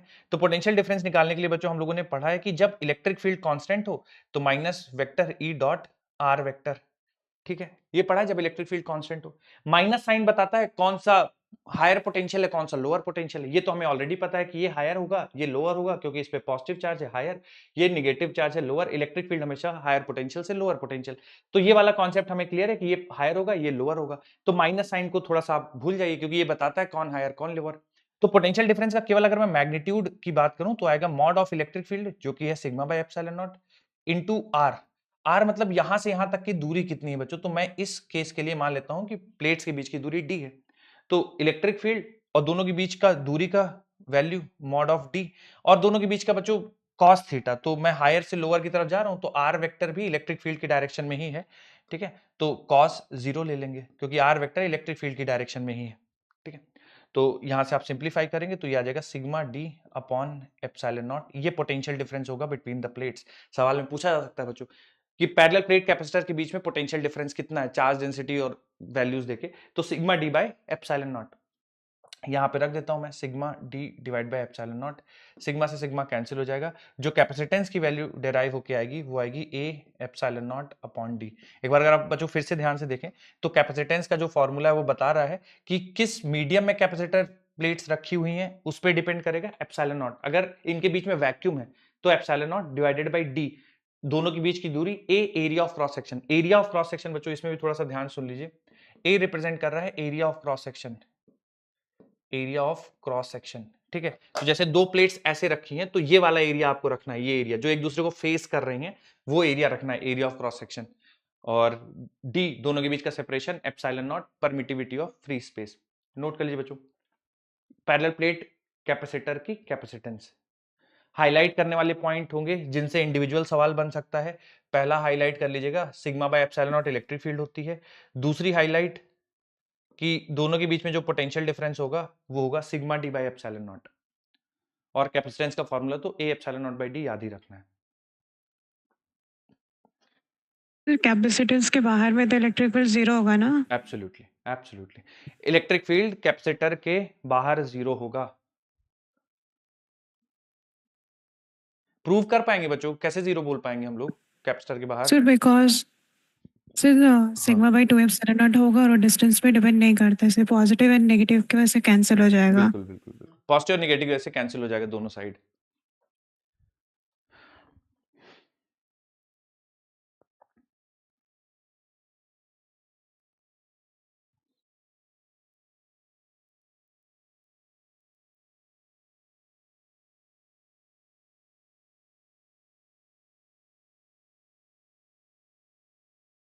Done sir. ठीक,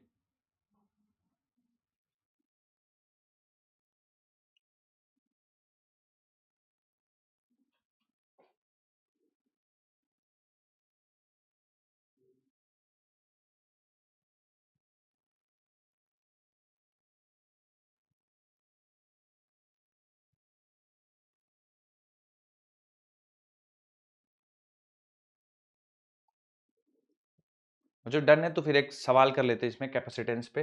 रेडी हैं क्या आप सब? सर बच्चों बदल दूं स्लाइड, लगा रहा हूं क्वेश्चन, देखिए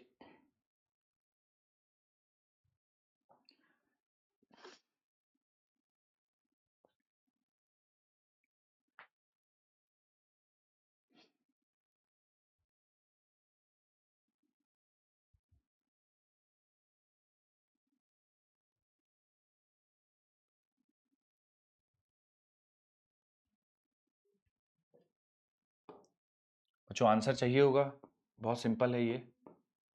तो 4 टाइम्स ऑफ C1। हाँ, distance between the plates of the capacitor C1 is halved and area is double. तो बच्चों capacitance A epsilon not by D, ठीक है। नया कैपेसिटेंस तो एरिया आपने डबल कर दिया है और सेपरेशन उनके बीच में आधी कर दी है, तो ये बन जाएगा 4 times A epsilon not by D. तो जो नया कैपेसिटेंस होगा वो 4 टाइम्स ऑफ ओरिजिनल कैपेसिटेंस हो जाएगा। तो नया capacitance 4 times of original capacitance हो जाएगा। नोट कर लीजिए बच्चों जिनको दिक्कत थी, बाकी फिर अगला सवाल करते हैं।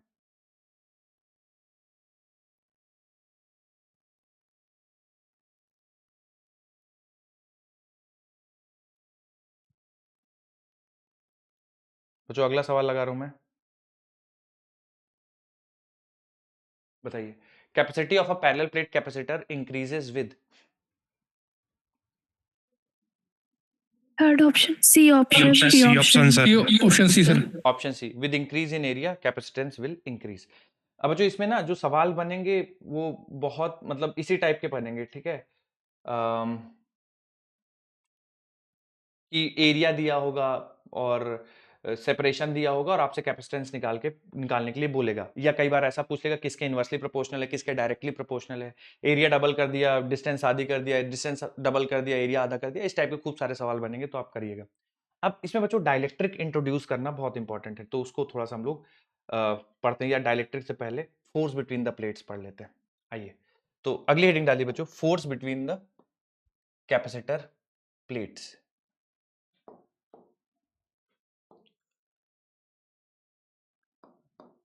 इसमें बच्चों थोड़ा सा आपको ध्यान से सुनना पड़ेगा कैसे हम लोग डिराइव कर रहे हैं, और ऑब्वियसली रिजल्ट तो फिर आपको याद ही रखना है।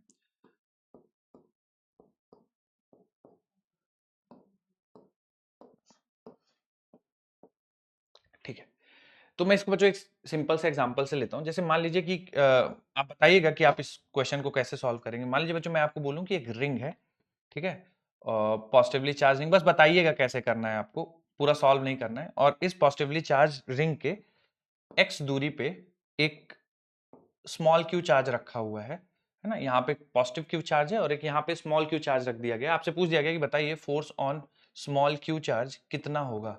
बच्चों कैसे सॉल्व करेंगे, बस बता दिया सर ये करेंगे। हाँ सर पहले इलेक्ट्रिक फील्ड निकालेंगे इस जगह पर, क्योंकि जगह पे यहाँ रखा हुआ, फिर उसको 4 से मल्टीपल कर देंगे तो फोर्स निकल आ जाएगा। बिल्कुल, तो हमारा जो बेसिक कॉन्सेप्ट है बच्चों किसी भी चार्ज पे फोर्स निकालने का, जिस पॉइंट पे चार्ज रखा है वहां पे आप इलेक्ट्रिक फील्ड निकाल लीजिए, ठीक है, और उस इलेक्ट्रिक फील्ड को जितना अमाउंट ऑफ चार्ज रखा है उससे मल्टीप्लाई कर दीजिए तो फोर्स आ जाएगा। ये बेसिक कॉन्सेप्ट है, ठीक है, इसी चीज को यूज करेंगे, है ना।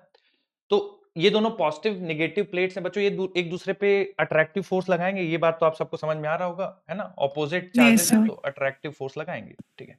हमारा ड्यूटी हमें ये निकालना है कितना फोर्स एक दूसरे पे लगाएंगे। तो अभी हम लोगों ने सीखा है कि जिस चार्ज पे फोर्स निकालना चाह रहे हैं, तो मान लीजिए मैं नेगेटिव चार्ज पे फोर्स निकालना चाह रहा हूं कि पॉजिटिव कितना लगा रहा होगा। तो कॉन्सेप्ट ये है कि अगर आप फोर्स निकालना चाह रहे हैं तो कितना चार्ज है पहले वो लिख दीजिए। तो इसमें देखिए नेगेटिव चार्ज है और कितना है, तो charge per unit area into area of cross section, इतना चार्ज है, ठीक है। चार्ज पर यूनिट एरिया मतलब चार्ज पर यूनिट एरिया को एरिया से मल्टीप्लाई कर दो, कितना चार्ज है, और into electric field. Electric field ध्यान से सुनिएगा बच्चों, इलेक्ट्रिक फील्ड इस पॉइंट पे कितना है। बच्चों आप लोग कुछ मदद करना चाहेंगे कि इस पे कितना इलेक्ट्रिक फील्ड होगा, यहाँ पे कितना इलेक्ट्रिक फील्ड होगा जिसकी वजह से sigma bye 2 epsilon not. Sigma bye 2 epsilon not. बच्चों सिग्मा बाय एप्सिलॉन नॉट को क्यों नहीं लिया जाएगा? जो सेंटर में था, तो सेंटर में था, वो सेंटर पे था, दोनों की वजह से। तो सर ये सिग्मा अपॉन 2 एप्सिलॉन नॉट लिया जाएगा इलेक्ट्रिक फील्ड है सर, वो नेट था। थोड़ा सा और इसको समझाइए। वो नेट था तो फिर हम नेट को क्यों नहीं ले रहे, हम इसको क्यों ले रहे हैं? सर इसके ऊपर सर इसका हमें सर जहाँ पे निकालना होता है इलेक्ट्रिक फील्ड भी वही रखेंगे ना, इसका इलेक्ट्रिक फील्ड अपने ऊपर तो जीरो ही होगा। अच्छा उसका जीरो होगा। दूसरा आप क्या कह रहे हैं, दूसरा बताइए, दूसरा एक्सप्लेनेशन क्या है, कोई और कुछ बता? जिसमें फोर्स जिसमें निकालते हैं इलेक्ट्रिक फील्ड भी उसकी लेते हैं, जिस पे फोर्स निकालते हैं उसकी इलेक्ट्रिक फील्ड लेते हैं, ऐसा नहीं मतलब उसमें जो इलेक्ट्रिक फील्ड आ रही होगी, उसमें जो इलेक्ट्रिक फील्ड आ रही होगी वो लेते हैं। क्या उसका इलेक्ट्रिक फील्ड काउंट करते हैं क्या जिस पे फोर्स निकाल रहे होते हैं? नहीं, नो सर, नो सर। ये यही एक्सप्लेनेशन है। ध्यान सुन लीजिए बच्चों, ये बहुत बढ़िया पॉइंट है। देखिए इसमें कंफ्यूजन होता है, मैं बहुत थोड़ा सा इसको ध्यान समझिएगा, ठीक है। जैसे हम इस इलेक्ट्रिक चार्ज रिंग की वजह से इस पॉइंट क्यू पे फोर्स निकालना चाह रहे हैं, ये हमारा काम है, ठीक है। तो हमने क्या कहा कि भाई चार्ज को इलेक्ट्रिक फील्ड से मल्टीप्लाई करिए। जब हम इलेक्ट्रिक फील्ड निकाल रहे हैं ना, इलेक्ट्रिक फील्ड की वैल्यू रख रहे हैं, तो मैं केवल electric field due to ring रखूंगा, है ना, के क्यू एक्स डिवाइडेड बाई, बच्चों बताएंगे थोड़ा सा electric field due to ring का formula, K Q X upon R square under root sir नहीं R square plus X square power 3/2 to the power 3/2, ठीक है। तो मैं इलेक्ट्रिक फील्ड केवल इस रिंग की वजह से यहाँ इस पॉइंट पे कितनी इलेक्ट्रिक फील्ड है वो रखूंगा, और इस चार्ज हम नेट नहीं रखेंगे, हम इसका कंट्रीब्यूशन नहीं लेते, जिस पे फोर्स निकाल रहे हैं उसका कंट्रीब्यूशन नहीं लेते। Electric field due to ring रखेंगे और जितना अमाउंट ऑफ चार्ज रखा है वो रख देंगे, तो हमारा इलेक्ट्रिक फील्ड रिंग कितना इस चार्ज पे फोर्स लगा रहा है वो आ रहा है, वो आ जाएगा, ठीक है। तो जिसकी वजह से फोर्स निकालते हैं केवल उसकी इलेक्ट्रिक फील्ड रखते हैं। तो जब हम इस पे फोर्स निकाल रहे हैं इस वाले प्लेट की वजह से, तो इस प्लेट की इलेक्ट्रिक फील्ड रखेंगे केवल सिग्मा बाय 2 एप्सिलॉन नॉट, और इस पे निकाल रहे हैं तो इसका चार्ज, तो जिस पे निकालते हैं उसका चार्ज रखते हैं, और जिसकी वजह से निकालते हैं उसकी इलेक्ट्रिक फील्ड, जिस पे निकालते हैं उसका चार्ज जिसकी वजह से निकालते हैं इलेक्ट्रिक फील्ड, जिस पे निकालते हैं उसका चार्ज जिसकी वजह से निकालते हैं उसका इलेक्ट्रिक फील्ड। तो जो मल्टीप्लाई करेंगे तो जो फोर्स आ जाएगा वो आ जाएगा सिग्मा स्क्वायर ए अपॉन 2 एप्सिलॉन नॉट। तो बच्चों कभी कभार सिग्मा दिया होगा तो आप यही यूज कर लीजिएगा। सिग्मा को लिखा जा सकता है चार्ज अपॉन एरिया, तो ये बन जाएगा Q square upon A square into A divide by 2 epsilon not. A से ए कैंसिल कर दीजिए तो आंसर आ जाएगा Q square upon 2a epsilon naught. तो force between the plates it is equal to Q square upon 2a epsilon not. बच्चों एक चीज बताइए थोड़ा सा कि जैसे हम लोगों ने ये निकाल लिया कि पॉजिटिव वाली नेगेटिव पे इतना फोर्स लगा रहा है, अगर सवाल में उल्टा पूछ ले तो कि नेगेटिव बताइए पॉजिटिव हो पे कितना जाएगा। फोर्स लगाएगा? सर ये हो जाएगा सेम सर। रहेगा। यही सेम रहेगा रहेगा, सर। सेम। है यस ना, सर। Action reaction pair. ठीक है, यस ये रिंग आपको लिखना नहीं, ये मैंने आपको समझाया है केवल एग्जांपल के तौर पे। रिंग का कुछ भी डिस्कशन आपको नहीं लिखना है और बाकी आप नोट कर लीजिए। फॉर्मूला याद रखना है बच्चों, इसका बहुत इंपॉर्टेंट है, Q square upon 2a epsilon not, where Q is the amount of charge stored in the capacitor, A area है और epsilon not medium permittivity of free space. लिख लीजिएगा तो बताइएगा, सवाल किया जाएगा।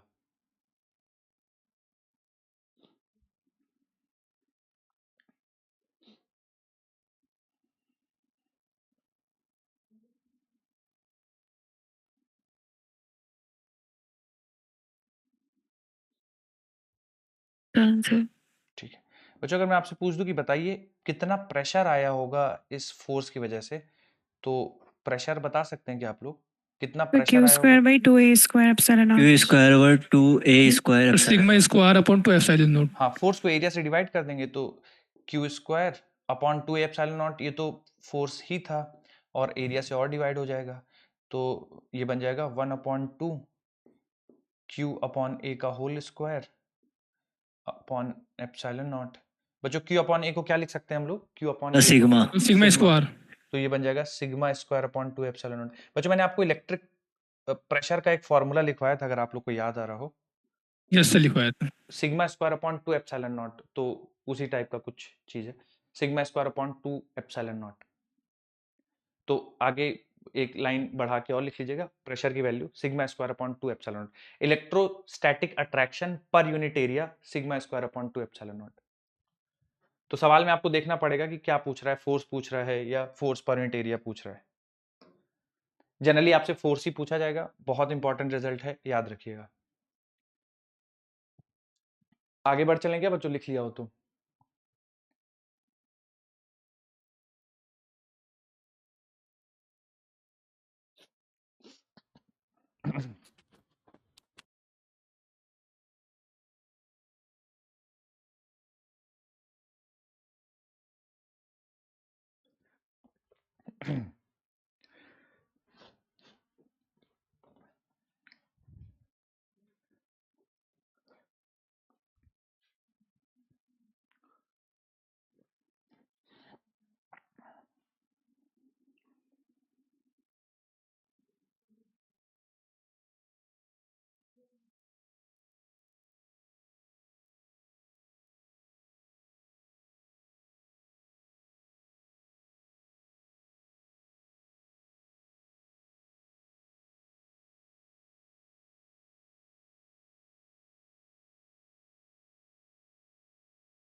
सवाल लगा दूं बच्चों इस पे, फोर्स बिटवीन द प्लेट्स पे?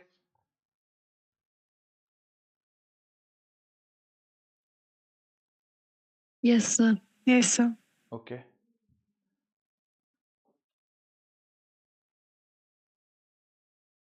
ध्यान से पढ़िएगा बच्चों स्टेटमेंट और बताइएगा कौन सा सही है। Electrostatic force between the metal plates in an isolated parallel plate capacitor C having a charge Q, area A is।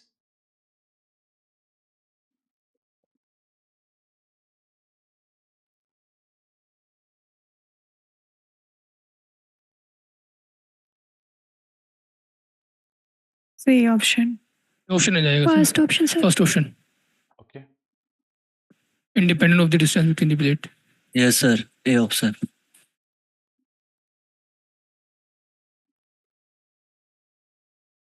ठीक है। बच्चों देखिए, आप जब फॉर्मूला लिख रहे हैं तो sigma upon 2 epsilon not electric field हो गया और सिग्मा इंटू ए चार्ज हो गया, तो sigma square upon 2 epsilon into A distance पे डिपेंड ही नहीं कर रहा है, तो पहला वाला ऑप्शन है linearly proportional to distance, proportional to square root of the distance, inversely proportional to the distance. तो बच्चों independent of the distance formula आ जाएगा, सॉरी आंसर आ जाएगा ए ऑप्शन।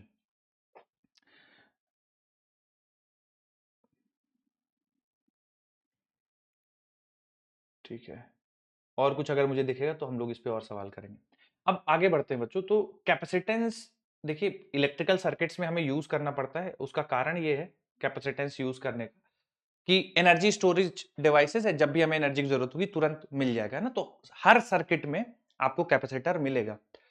अब कैपेसिटर के साथ प्रॉब्लम ये है कि पैरेलल प्लेट कैपेसिटर हो या सिलिंड्रिकल कैपेसिटर हो या स्फेरिकल कैपेसिटर हो, जैसे अभी हम लोगों ने देखा कि दो प्लेट्स हैं अगर, तो इन प्लेट्स के बीच में पॉजिटिव नेगेटिव प्लेट्स होंगे तो फोर्स ऑफ अट्रैक्शन होगा और ये फोर्स एक दूसरे को अट्रैक्ट कर रहे हैं। ठीक है, अगर फोर्स एक दूसरे को, ये प्लेट्स एक दूसरे को अट्रैक्ट कर रहे हैं तो बच्चों बहुत ज्यादा चांसेस है कि कोलैप्स कर जाएंगे, है ना। पॉजिटिव नेगेटिव प्लेट्स एक दूसरे को अट्रैक्ट कर रहे हैं, कोलैप्स कर जाएंगे, पॉजिटिव नेगेटिव चार्जेस ट्रांसफर हो जाएंगे, एनर्जी स्टोर जो जिस पर्पस के लिए हम लोग कैपेसिटर ला रहे थे वो खत्म हो जाएगा, है ना। दोनों चार्जेस प्लस माइनस ट्रांसफर हो जाएंगे, न्यूट्रल हो जाएगा, एनर्जी स्टोर जीरो हो जाएगी और पर्पस सॉल्व नहीं होगा।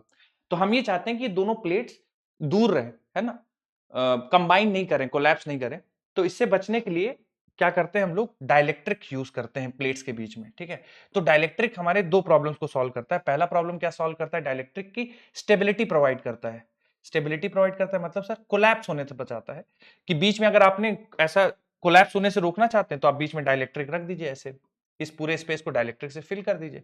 अगर आप इस पूरे स्पेस को डाइलेक्ट्रिक से फिल कर देंगे कोलैप्स नहीं होंगे, प्लेट्स दूर दूर रहेंगे, एनर्जी स्टोर्ड रहेगी। तो स्टेबिलिटी प्रोवाइड करता है। दूसरा क्या है, कैपेसिटेंस बढ़ाता है। ठीक है, कैपेसिटेंस कैसे बढ़ाता है मैं भी आपको बताऊंगा। कैपेसिटेंस इंक्रीज करता है। तो डाइलेक्ट्रिक जब आप इंसर्ट करते हैं किसी भी पैरेलल प्लेट कैपेसिटर में या किसी भी कैपेसिटर में, तो स्टेबिलिटी प्रोवाइड करता है, कोलैप्स होने से बचाता है और कैपेसिटेंस बढ़ाता है। कैपेसिटेंस कैसे बढ़ाता है थोड़ा सा ये समझने की कोशिश करते हैं। मान लीजिए बच्चों एक पैरेलल प्लेट कैपेसिटर है, कुछ इस तरह से था, है ना, एक पैरेलल प्लेट कैपेसिटर था कुछ इस तरह से। ठीक है, चार्ज स्टोर था, प्लस क्यू चार्ज स्टोर था इधर और माइनस क्यू चार्ज स्टोर था इधर, है ना। आउटर सरफेस पे कोई चार्ज स्टोर नहीं है, जीरो। अब हमने बीच में ना डाइलेक्ट्रिक मीडियम रख दिया, dielectric medium of dielectric constant let's say के। ठीक है, डाइलेक्ट्रिक कांस्टेंट के का ये मीडियम रख दिया है। ठीक है, और ये पूरी तरीके से स्पेस को फिल कर रहा है, डाइलेक्ट्रिक कांस्टेंट के का ये मीडियम रख दिया है। ठीक है, तो बाहर जो इलेक्ट्रिक फील्ड एग्जिस्ट कर रही थी जब आपने डाइलेक्ट्रिक मीडियम नहीं रखा था, तो जो बाहर इलेक्ट्रिक फील्ड एग्जिस्ट कर रही थी उसकी वैल्यू थी बच्चों सिग्मा अपॉन एप्सिलॉन नॉट। जब डाइलेक्ट्रिक फील्ड, जब आपने डाइलेक्ट्रिक मीडियम नहीं रखा था, सिग्मा अपॉन एप्सिलॉन नॉट इतनी इलेक्ट्रिक फील्ड थी बच्चों, हम लोगों ने डिराइव किया। ठीक है, सिग्मा बाय एप्सिलॉन नॉट।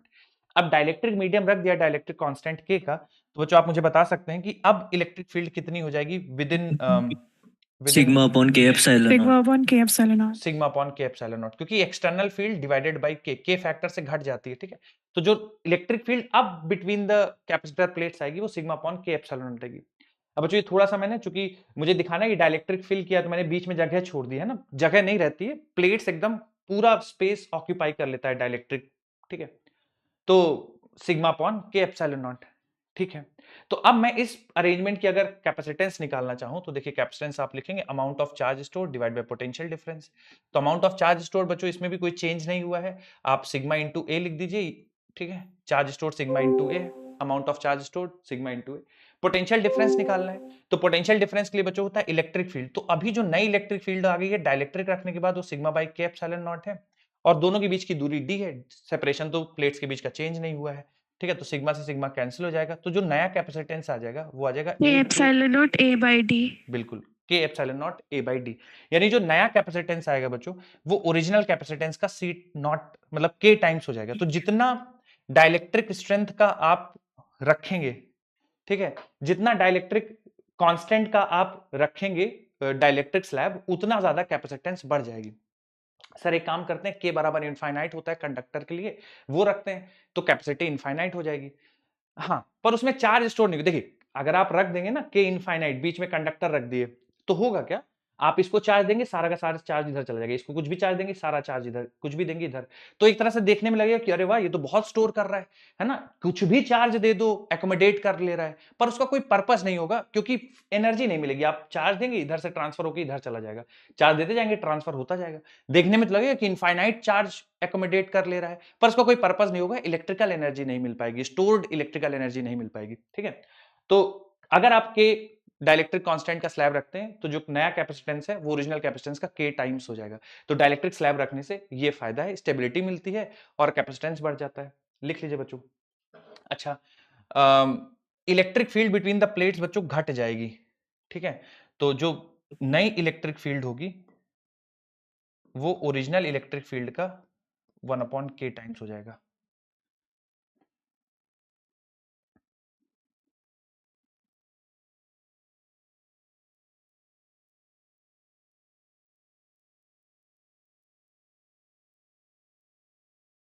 बच्चों रेडी हो जाएगी तो बताइएगा, सवाल किया जाएगा।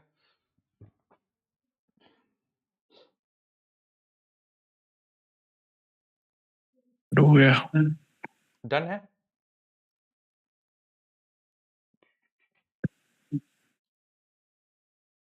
भी नहीं हुआ। ठीक है,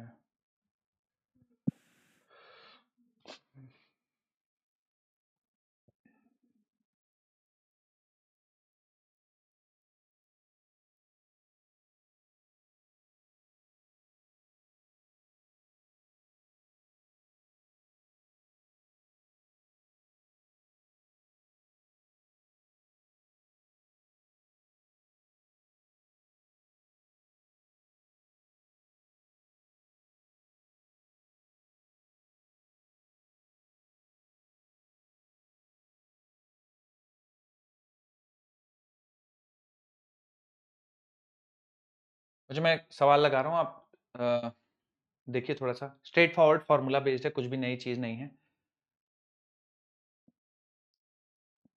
लगा दूं बच्चों सवाल? रेडी हैं आप सब? चलिए यस सर। देखिए, रेक्टेंगुलर प्लेट्स की जगह सर्कुलर प्लेट्स लिया है तो घबराइएगा नहीं, वैसे ही फॉर्मूला यूज करना है, बस थोड़ा बहुत कैलकुलेशन होगा।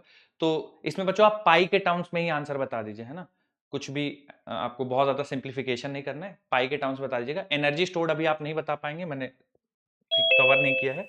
आप केवल कैपेसिटेंस बता दीजिए बस, एनर्जी स्टोर्ड मत बताइए, केवल कैपेसिटेंस बता दीजिए, कैलकुलेट द कैपेसिटेंस।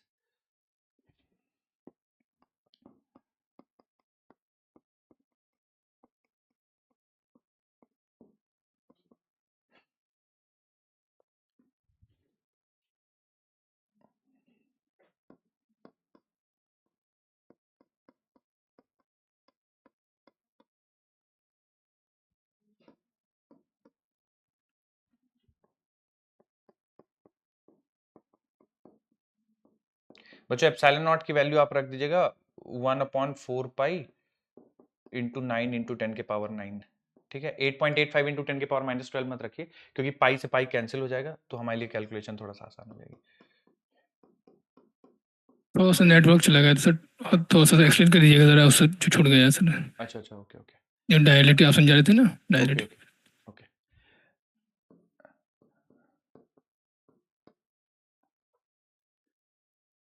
जो फॉर्मूले में जो जो चीजें दी हुई हैं प्रॉपर एसआई यूनिट के साथ आप रख देंगे, सिंप्लीफाई कर लेंगे इसको, पाई से पाई कैंसिल हो जाएगा, 4 तो 1 1.7 इंटू 10 की पावर -10 आ रहा है।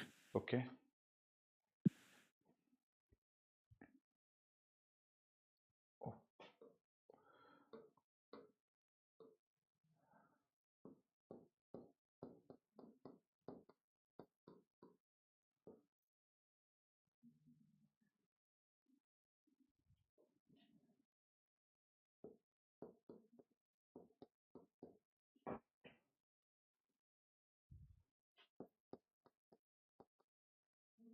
So 10.6 into 10 की पावर -3।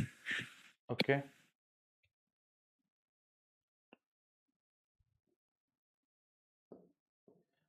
बच्चों तुम लोग का 96 कुछ नहीं बन रहा है क्या? अच्छा, 96/9 बनेगा ना, हाँ ओके।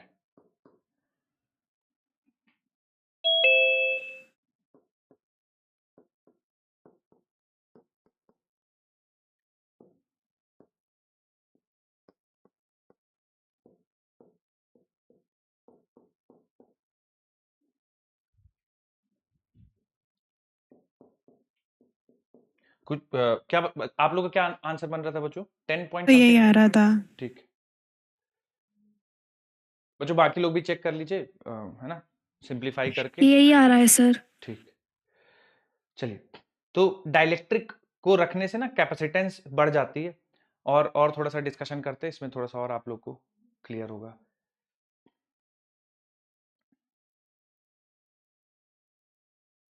कई बार बच्चों सवालों में ऐसे, जैसे हमने तो अभी मान लिया कि पूरे स्पेस को डाइलेक्ट्रिक से फिल कर दिया है, पर कई बार ऐसे सवाल आते हैं जिसमें पूरे स्पेस को डाइलेक्ट्रिक से फिल नहीं करते हैं, स्पेस का कुछ हिस्सा डाइलेक्ट्रिक से फिल करते हैं, वो भी थोड़ा सा हम लोग देखते हैं। आइए,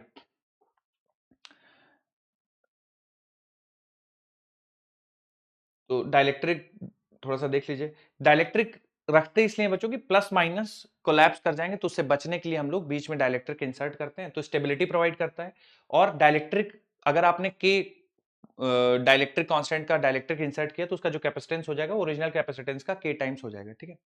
और electric field between the plates वो ओरिजिनल इलेक्ट्रिक फील्ड के के टाइम से घट जाएगी, ठीक है। अब देखिए थोड़ा सा, सर एनर्जी स्टोर में हाफ सी वी स्क्वायर लगा दें? बिल्कुल बिल्कुल, एनर्जी स्टोर में हाफ सी वी स्क्वायर लगा सकते हैं। मैं थोड़ा सा एक बार आपको समझा दूंगा, फिर वो वाला सवाल भी कर लेंगे। अब बच्चों थोड़ा सा देखिए, डाइलेक्ट्रिक में कुछ और सवाल बन जाते हैं, किस तरह के बनते हैं थोड़ा सा देखते हैं। तो मान लीजिए पैरेलल प्लेट है और इनके बीच में आपने डाइलेक्ट्रिक इंसर्ट कर दिया है, ठीक है, कुछ इस तरह से ये डाइलेक्ट्रिक इंसर्ट कर दिया है, पूरे स्पेस को फिल कर रहे हैं, ठीक है। और इनके बीच का सेपरेशन डी है, प्लेट्स के बीच का सेपरेशन डी है, और area of cross section of the plates A, बाकी सब कुछ सेम है, और डाइलेक्ट्रिक कांस्टेंट के, ठीक है। तो जैसे ही आप डाइलेक्ट्रिक इंसर्ट करेंगे, जो इलेक्ट्रिक फील्ड है बिटवीन द प्लेट्स, वो इलेक्ट्रिक फील्ड हो जाएगी सिग्मा अपॉन के एप्सिलॉन नॉट।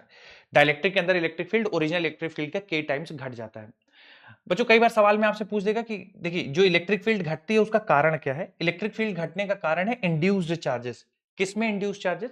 डाइलेक्ट्रिक में। हाँ बिल्कुल। तो मान लीजिए बच्चों ये वाला प्लेट प्लस क्यू चार्ज है और ये वाला प्लेट माइनस क्यू चार्ज है, तो प्लस क्यू के साइड इंड्यूस चार्जेस जो होंगे वो माइनस क्यू आएंगे, ठीक है। माइनस कुछ इस तरह से चार्जेस इंड्यूस हो जाएंगे, और जो माइनस वाली प्लेट होगी उसके साइड प्लस वाले चार्जेस। बिल्कुल। इसकी वजह से ये जो इलेक्ट्रिक फील्ड आएगी ये इंड्यूस्ड इलेक्ट्रिक फील्ड आएगी, ठीक है। अब बच्चों थोड़ा सा इंड्यूस्ड इलेक्ट्रिक फील्ड के बारे में देखिएगा, है ना, ये इंड्यूस्ड इलेक्ट्रिक फील्ड आएगी। जो नेट इलेक्ट्रिक फील्ड हम लोग लिखते हैं डाइलेक्ट्रिक के अंदर बच्चों, वो होता है जो एक्सटर्नल इलेक्ट्रिक फील्ड आपने लगाई है उसमें से इंड्यूस्ड इलेक्ट्रिक फील्ड को माइनस करना पड़ता है, ठीक है। तो एक्सटर्नल इलेक्ट्रिक फील्ड जो आई है वो सिग्मा बाई एप्सिलॉन नॉट है, जो चार्जेस प्रेजेंट है by epsilon not, minus sigma induced, इसकी वैल्यू लिखेंगे, उससे पहले ई नेट की वैल्यू हो जाएगी सिग्मा अपॉन के एप्सिलॉन नॉट, ठीक है। अब इंड्यूस्ड इलेक्ट्रिक फील्ड को लाने का कारण है बच्चों ये जो सरफेस पे चार्ज आए हैं प्लस और माइनस। तो एक बार फिर से देखिए, जो प्लस वाली जो ये लेयर है इसकी वजह से चार्ज का कंट्रीब्यूशन होगा sigma induced divide by 2 epsilon not, है ना। एक लेयर ऑफ चार्ज है और सिग्मा इंड्यूस्ड जो है, सिग्मा आई दिखा रहा है, सिग्मा इंड्यूस्ड मतलब इंड्यूस्ड चार्ज। जो माइनस वाली प्लेट है उसकी वजह से जो सिग्मा इंड्यूस्ड होगा वो sigma induced upon 2 epsilon not, है ना। तो दोनों सेम डायरेक्शन में, तो नेट इंड्यूस्ड इलेक्ट्रिक फील्ड होगी sigma induced divided by 2 epsilon, sorry sigma induced by epsilon not, ये नेट इंड्यूस्ड इलेक्ट्रिक फील्ड होगी। इंड्यूस्ड प्लस वाली की वजह से और इंड्यूस्ड माइनस वाली की वजह से, तो नेट इंड्यूस्ड हो जाएगी sigma induced upon epsilon naught. तो मैं यहाँ पे वैल्यू रख देता हूँ, देखिए sigma induced upon epsilon not. देखिए एप्सिलॉन नॉट कैंसिल हो जाएगा। अगर आपको सिग्मा इंड्यूस की वैल्यू चाहिए तो सिग्मा इंड्यूस बराबर आ जाएगा सिग्मा माइनस सिग्मा अपॉन के। तो सिग्मा इंड्यूस की वैल्यू आ जाएगी सिग्मा टाइम्स 1 माइनस 1 अपॉन के, ठीक है। नोट करिए बच्चों फटाफट। तो इतना सिग्मा, इतना चार्ज इंड्यूस हो जाएगा with in dielectric slab. Sigma induce बराबर सिग्मा टाइम्स 1 माइनस 1 अपॉन के।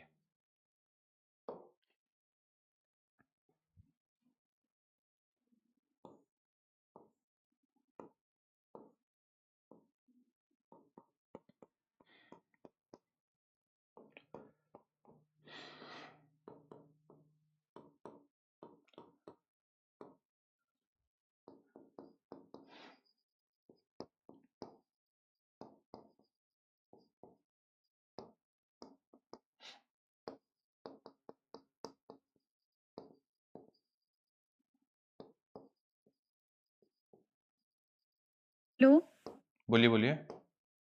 सर, पीछे कितना पेज रह गया है? हम लोग का क्लास लीव हो गया था, हम लोग ऐसे पेज छोड़ देंगे। कितने, क्या लास्ट टॉपिक था आपका? फोर्स बिटवीन द प्लेट्स के उसके बाद वाले टॉपिक सर रह गया हमारा। अच्छा अच्छा। दो एक मतलब पेज एक में पूरा हो ऐसा छोड़ जाएगा। दीजिए, एक लीफ छोड़ दीजिए पूरी इधर उधर, 2 page. Thank you sir. Hmm,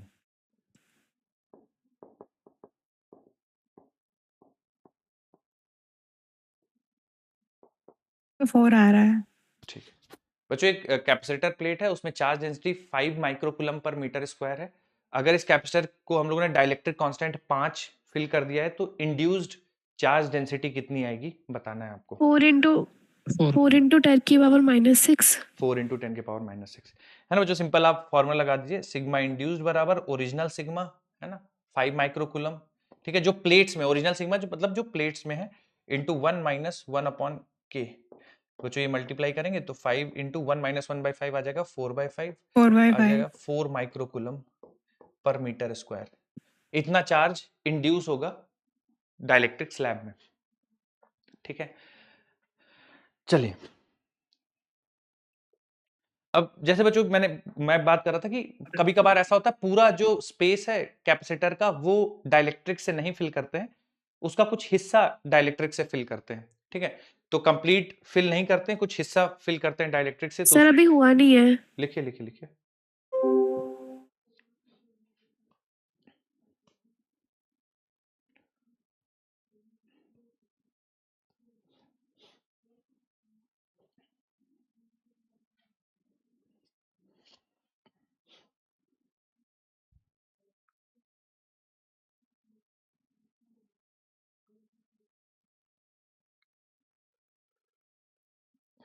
ready हैं क्या बच्चों? Yes sir. ओके। तो अगर मान लीजिए मैं पूरा कंप्लीटली फिल नहीं करूं डाइलेक्ट्रिक को, डाइलेक्ट्रिक का एक हिस्सा या कैपेसिटर का एक हिस्सा डाइलेक्ट्रिक से फिल किया जाए तो कैसे सिचुएशन बनेगी, कैसे उसको सॉल्व करना है मैं बताता हूं बच्चों। चेंज कर रहा हूं स्लाइड, ठीक है। देखिए तो अगर आप डाइलेक्ट्रिक यानी कैपेसिटर को पूरा कंप्लीटली फिल मत करिए और उसका एक हिस्सा जो उनके बीच का स्पेस है उसको, उसका एक हिस्सा आप फिल कर दीजिए। मान लीजिए कि इनके प्लेट्स के बीच की दूरी d है, ठीक है, प्लेट्स के बीच की दूरी d है और मैं बीच में यहाँ पे एक डाइलेक्ट्रिक रख देता हूँ, ठीक है, t थिकनेस का एक डाइलेक्ट्रिक रख देता हूँ, ठीक है। मान लीजिए यहाँ पे t थिकनेस का एक डाइलेक्ट्रिक रख देते हैं हम लोग ऐसा, ठीक है, ये t थिकनेस का एक डाइलेक्ट्रिक रख देते हैं, टी थिकनेस का। तो ये जो दूरी बचेगी ये d माइनस टी हो जाएगा, ठीक है। अब हमें इसकी कैपेसिटेंस निकालनी है, ठीक है, ध्यान से देखिएगा बच्चों। तो फिर से एक बार कैपेसिटेंस का फॉर्मूला होता है amount of charge stored divide by potential difference, ठीक है।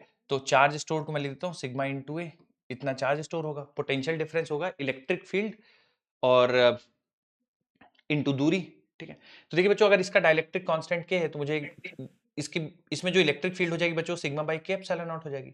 यहाँ पे तो नॉर्मल है तो यहाँ पे electric field sigma by epsilon not हो जाएगी। बच्चों ये समझ में आता है आपको कि यस डाइलेक्ट्रिक सर। के अंदर ये के बाई के हो जाएगा और यहाँ पे तो ओरिजिनल इलेक्ट्रिक फील्ड है, ठीक है, तो यहाँ पे सिग्मा बाई एप्सिलॉन नॉट होगा। तो पोटेंशियल डिफरेंस में देखिए कैसे लिख रहा हूँ, सिग्मा बाई के epsilon not electric field into दूरी टी, है ना, ई डॉट आर, तो इलेक्ट्रिक फील्ड इंटू दूरी, ठीक है, और प्लस इसमें जो इलेक्ट्रिक फील्ड है वो है सिग्मा बाई एप्सिलॉन नॉट और इसकी दूरी है बच्चों डी माइनस टी, ठीक है, तो डी माइनस टी रख दीजिए।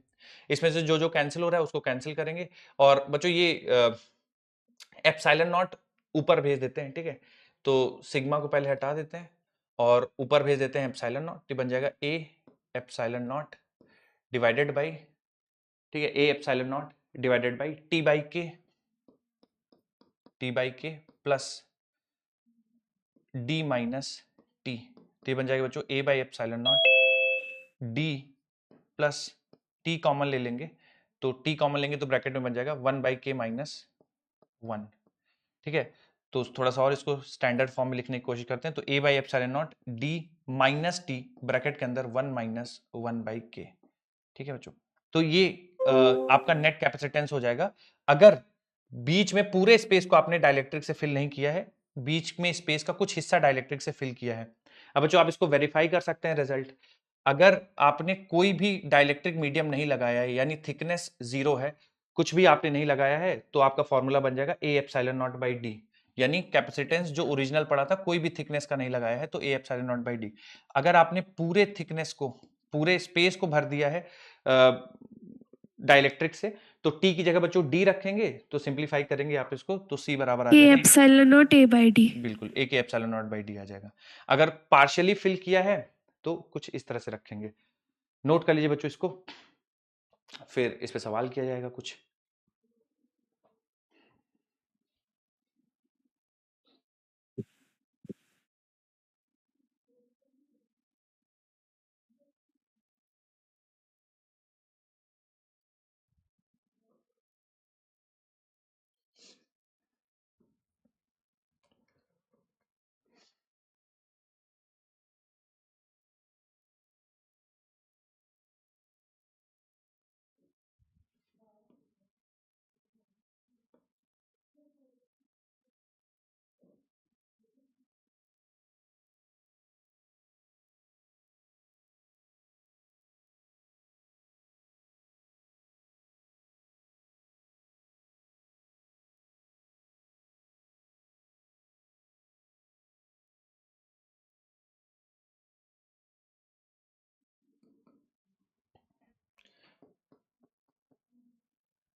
बच्चों इलेक्ट्रिक फील्ड वर्सेस डिस्टेंस का ग्राफ है, तो पहले इलेक्ट्रिक फील्ड सिग्मा बाई के एप्सिलॉन नॉट है, फिर electric field sigma by epsilon not हो गई है।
जो पोटेंशियल वर्सेस आर का भी ग्राफ प्लॉट कर लीजिएगा।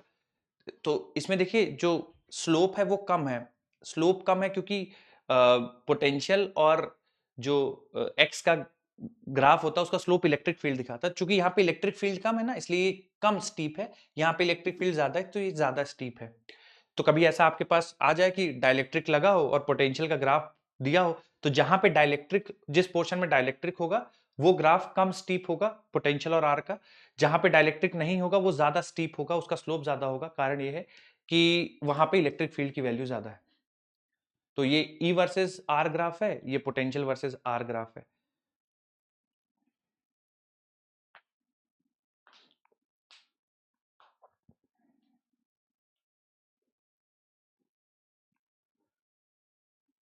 बच्चों लिख लिया है क्या ये पूरा?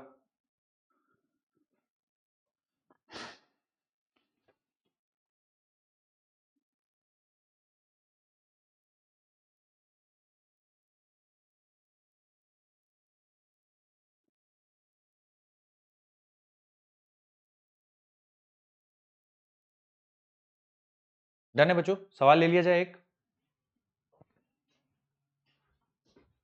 अभी नहीं हुआ सर। अच्छा अच्छा, लिखिए।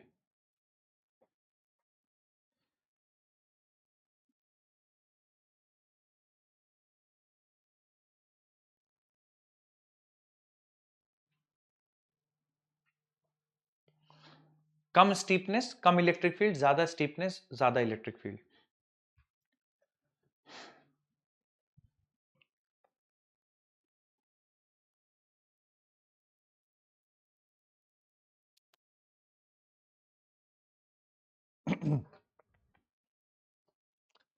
Done sir. ठीक,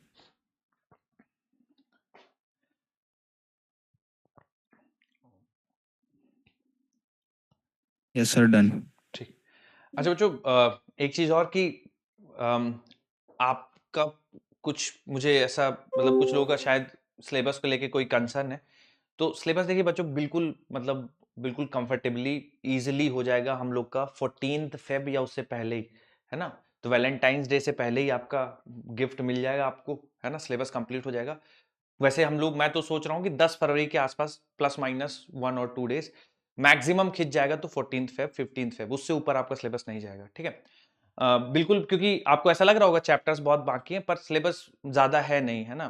तो आप लोग का सिलेबस बहुत ईज़िली 10th या मैक्सिमम टू मैक्सिमम 14th फरवरी 15th फरवरी उससे ऊपर नहीं जाएगा। देखिए मैं थोड़ा-सा आपको टाइमलाइन बता देता हूँ। 31st दिसंबर से पहले-पहले आपका ये खत्म हो जाएगा। 31st दिसंबर से पहले ये वाला खत्म हो जाएगा। हम लोग करंट इलेक्ट्रिसिटी में एंटर हो चुके होंगे 31st दिसंबर से पहले। 5 जनवरी या 6 जनवरी के आसपास आपका करंट इलेक्ट्रिसिटी कंप्लीट हो जाएगा, ठीक है? 5 जनवरी 6 जनवरी के आसपास करंट इलेक्ट्रिसिटी हम लोग कंप्लीट करेंगे, ठीक है? उसके बाद करंट इलेक्ट्रिसिटी कंप्लीट करने के बाद मैग्नेटिज्म बचता है, तो मैग्नेटिज्म जाएगा वही आप मान लीजिए मैक्स टू मैक्स 17-18 जनवरी, ठीक है? ठीक है, 17-18 जनवरी के आसपास मैग्नेटिज्म कंप्लीट हो जाएगा।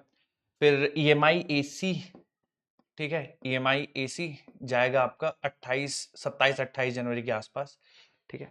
उसके बाद बचता है मॉडर्न फिजिक्स और ईएम वेव्स और सेमीकंडक्टर्स। ये बच्चों 2-2 3-3 क्लास के हैं, तो मान लीजिए एक वीक इसमें चला जाएगा। मान लीजिए 5 या 7 फरवरी तक ये खत्म हो जाएगा। उसके बाद हमारा एक टॉपिक बचता है ऑप्टिक्स, उसमें लगेंगे 10 क्लासेस या 11 क्लासेस।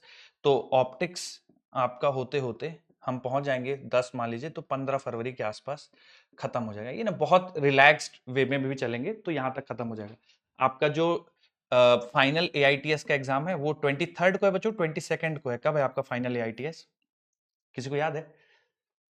शायद 23rd या 22nd 23rd का ही है शायद। 23 फरवरी को है सर। 23rd को है, तो आपके पास एक हफ्ता रहेगा। और देखिए सिलेबस ऐसा नहीं बच्चों, आप देखिए अगर किसी के दिमाग में ऐसा हो कि मेरा जिस दिन सिलेबस खत्म होगा 15 फरवरी को मैं उसी दिन रिवीजन शुरू करूंगा, ऐसा नहीं है। देखिए अभी आप जिस लेवल पे बैठे हैं अभी आपका 65% टू 70% डन है ऑलमोस्ट, है ना? इतना सिलेबस हम लोग कंप्लीट कर चुके हैं ऑलमोस्ट। 5 जनवरी को जब हमारा करंट इलेक्ट्रिसिटी खत्म करेगा तो आप मान लीजिए 70% से ऊपर वाला खत्म है। यहां तक 17-18 जनवरी तक जब मैग्नेटिज्म खत्म हो जाएगा तो आप मान लीजिए कि 85% of the syllabus is done, ठीक है? तो अभी आप मान लीजिए 70% सिलेबस आपका खत्म हुआ है, दिसंबर खत्म होते हो, जनवरी फरवरी मार्च अप्रैल 4 महीने 70% सिलेबस आपके हाथ में, रिवाइज करते रहिए, है ना? सर जनवरी एंड मॉडर्न होते फिजिक्स होते 5 दिन में हो जाएगा सर। हाँ बिल्कुल हो जाएगा। आप ये जो मॉडर्न फिजिक्स आप समझ रहे हैं ना, बहुत सारा पोर्शन कट गया है, तो अगर आप जनरल उससे कंपेयर करते हैं तो मत करिए, ये बहुत कम इसमें सिलेबस रह गया है मॉडर्न फिजिक्स में आपका, ठीक है? तो हो जाएगा बिल्कुल, ये सब मिला के 1 हफ्ते मैक्सिमम है ना? 1 हफ्ते 6-7 क्लास बहुत खींचेगा तो 8 क्लास बस, उससे ऊपर नहीं होगा। बहुत कम टॉपिक्स हैं, है ना? तो देखने में चैप्टर्स बहुत ज्यादा हैं पर कंटेंट बहुत चीजें खत्म जा चुकी हैं, नहीं पढ़ना है। तो बहुत ईजिली हम लोग 15 फरवरी के आसपास 16 फरवरी के आसपास खत्म कर लेंगे और इससे पहले ही हो जाएगा, ठीक है? तो आप कुल मिला के जितनी चीजें हो गई हैं तो आप उस पे फोकस करिए, खूब मन लगा के पढ़िए, है ना? सिलेबस की जिम्मेदारी आप हम पे छोड़ दीजिए, ठीक है? और आपके बॉटनी या जूलॉजी का सिलेबस का क्या हाल है बच्चों? हो चुका है ना जूलॉजी? जूलॉजी खत्म हो जाएगा इस महीने में, जूलॉजी खत्म हो जाएगा। इस महीने में जूलॉजी खत्म हो मैक्स टू जाएगा, मैक्स एक या 2 दिन और अगले हफ्ते में और जाएगा सर।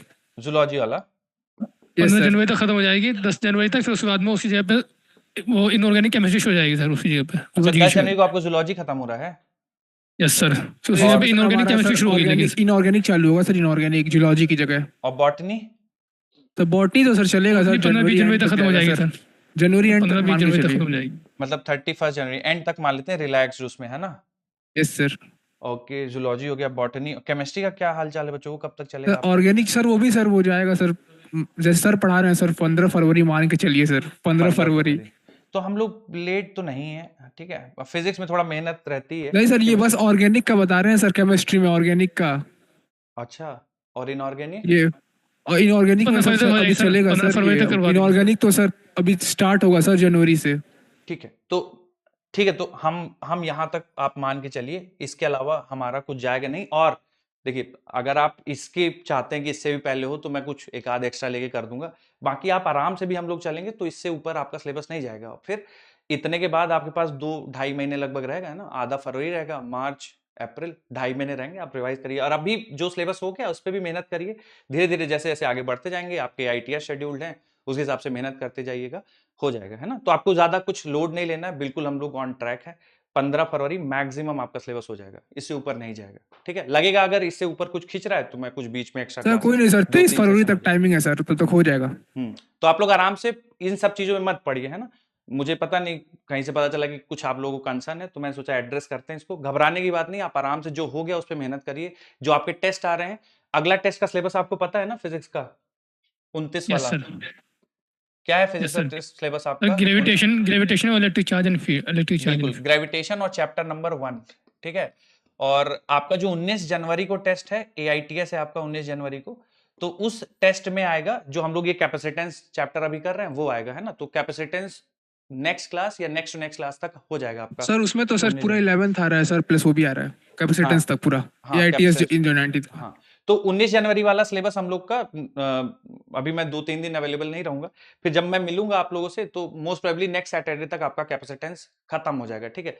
31 लिखा है मैंने, पर उससे पहले पहले आपका कैपेसिटेंस खत्म हो जाएगा। तो 29 जनवरी के आसपास आपका सर 19 जनवरी वाला जो ITS है उसका खत्म हो जाएगा, आपके पास वो समय रहेगा प्रिपेयर करने के लिए। चलिए ठीक है, फिर मिलते हैं हम लोग अगली क्लास में, धन्यवाद। सर एक क्वेश्चन था सर। बताइए बताइए सर हाँ, एक क्वेश्चन था सर, उस बोलिए बोलिए। सर एक क्वेश्चन दिया हुआ है, हाँ, find the value of q so that the force on charge small q is 0 which is at the corner of square of figure। तो फिगर दिया हुआ है सर, एक चारों ओर सर स्मॉल q है सर, ओके। और बीच में सर कैपिटल q है। ये सब क्यू है और बीच में कैपिटल क्यू है, यस सर। और तो इस पे तो जीरो ही होगा हमेशा, क्योंकि ये प्लस एक यस दूसरे को सर। कैंसिल कर देंगे, इसकी इलेक्ट्रिक फील्ड इससे कैंसिल होगी और इसके इलेक्ट्रिक फील्ड इससे कैंसिल होगी, तो कुछ भी रेशियो ले लेंगे। कुछ ऐसा मैग्नीट्यूड में कुछ अंतर दिया हुआ है क्या? नहीं सर, ऐसा कुछ अंतर नहीं दिया हुआ है। मैग्नीट्यूड में अंतर नहीं दिया हुआ है, तो देखिए ये प्लस चार्ज है, इसकी इलेक्ट्रिक फील्ड इधर आएगी, ये वाला प्लस चार्ज है, इसकी इलेक्ट्रिक फील्ड इधर आएगी, चूंकि सेंटर है स्क्वायर है, दोनों इलेक्ट्रिक फील्ड बराबर हैं, ये प्लस क्यू है, ये प्लस क्यू है, एक दूसरे को कैंसिल कर देंगे, तो सेंटर पे नेट इलेक्ट्रिक फील्ड हमेशा जीरो रहेगी। तो आप कोई भी रेशियो ले लीजिए कैपिटल क्यू स्मॉल क्यू का, नेट फोर्स उस पे जीरो ही रहेगा। ठीक है सर। सर उसमें ये पूछा हुआ है, find the value of q so that the force on charge q is 0। एक सेकंड, कौन से चार्ज पे फोर्स जीरो बोला है? सेंटर ये पे? सर ये पूछा कि सर ये पूछा find the value of q की वैल्यू निकालनी है, जो हम लोग का जो फोर्स है ना सर स्मॉल q पे 0 हो जाए। हमें कैपिटल क्यू की वैल्यू निकालनी है जो स्मॉल क्यू पे फोर्स जीरो कर दे। Yes sir. ओके, इसका वैसे एक डायरेक्ट रिजल्ट होता है, मेरे दिमाग में नहीं है, मैं मिस कर रहा हूँ। बाकी अगर आपको फोर्स निकालना है जीरो, तो इस पे तो मतलब सेंटर पे रखेंगे कुछ भी होगा, किसी एक की फ्री बॉडी डायग्राम बना लीजिए, जैसे इसकी फ्री बॉडी डायग्राम बना लीजिए, है ना, इस वाले की, ठीक है, प्लस जी क्यू सर। की। ओके, तो इस पे बाकी सारे चार्जेस की वजह से, जैसे इस वाले चार्ज की वजह से, इस वाले चार्ज की वजह से, इन तीनों की वजह से इस पे फोर्स लिख लीजिए ना। मैं थोड़ा सा लिख के दिखा दूं, जैसे इस वाले की वजह से लिखेंगे तो राइट के साइड आएगा, इस वाले की वजह से लिखेंगे तो ऊपर आएगा, दोनों एफ होंगे, और इस वाले की वजह से लिखेंगे तो कुछ वैल्यू आएगा, लेट्स से एफ डैश, ठीक है, क्योंकि ये दूरी a/a√2 हो गया ना, तो कुछ आएगा k² तो ये शायद f/2 आ जाएगा, ठीक है, तो ये f/2 आ जाएगा। अब आप क्या करिए कि इन तीनों फोर्सेस का रिजल्टेंट निकाल लीजिए, तो इन तीनों फोर्स का रिजल्टेंट इसी डायरेक्शन में आएगा, है ना, तो इन दोनों का f√2 आएगा, तो नेट फोर्स जो आ जाएगा f/2 प्लस f√2 आ जाएगा, है ना, इन दोनों का f√2 और इसका f/2।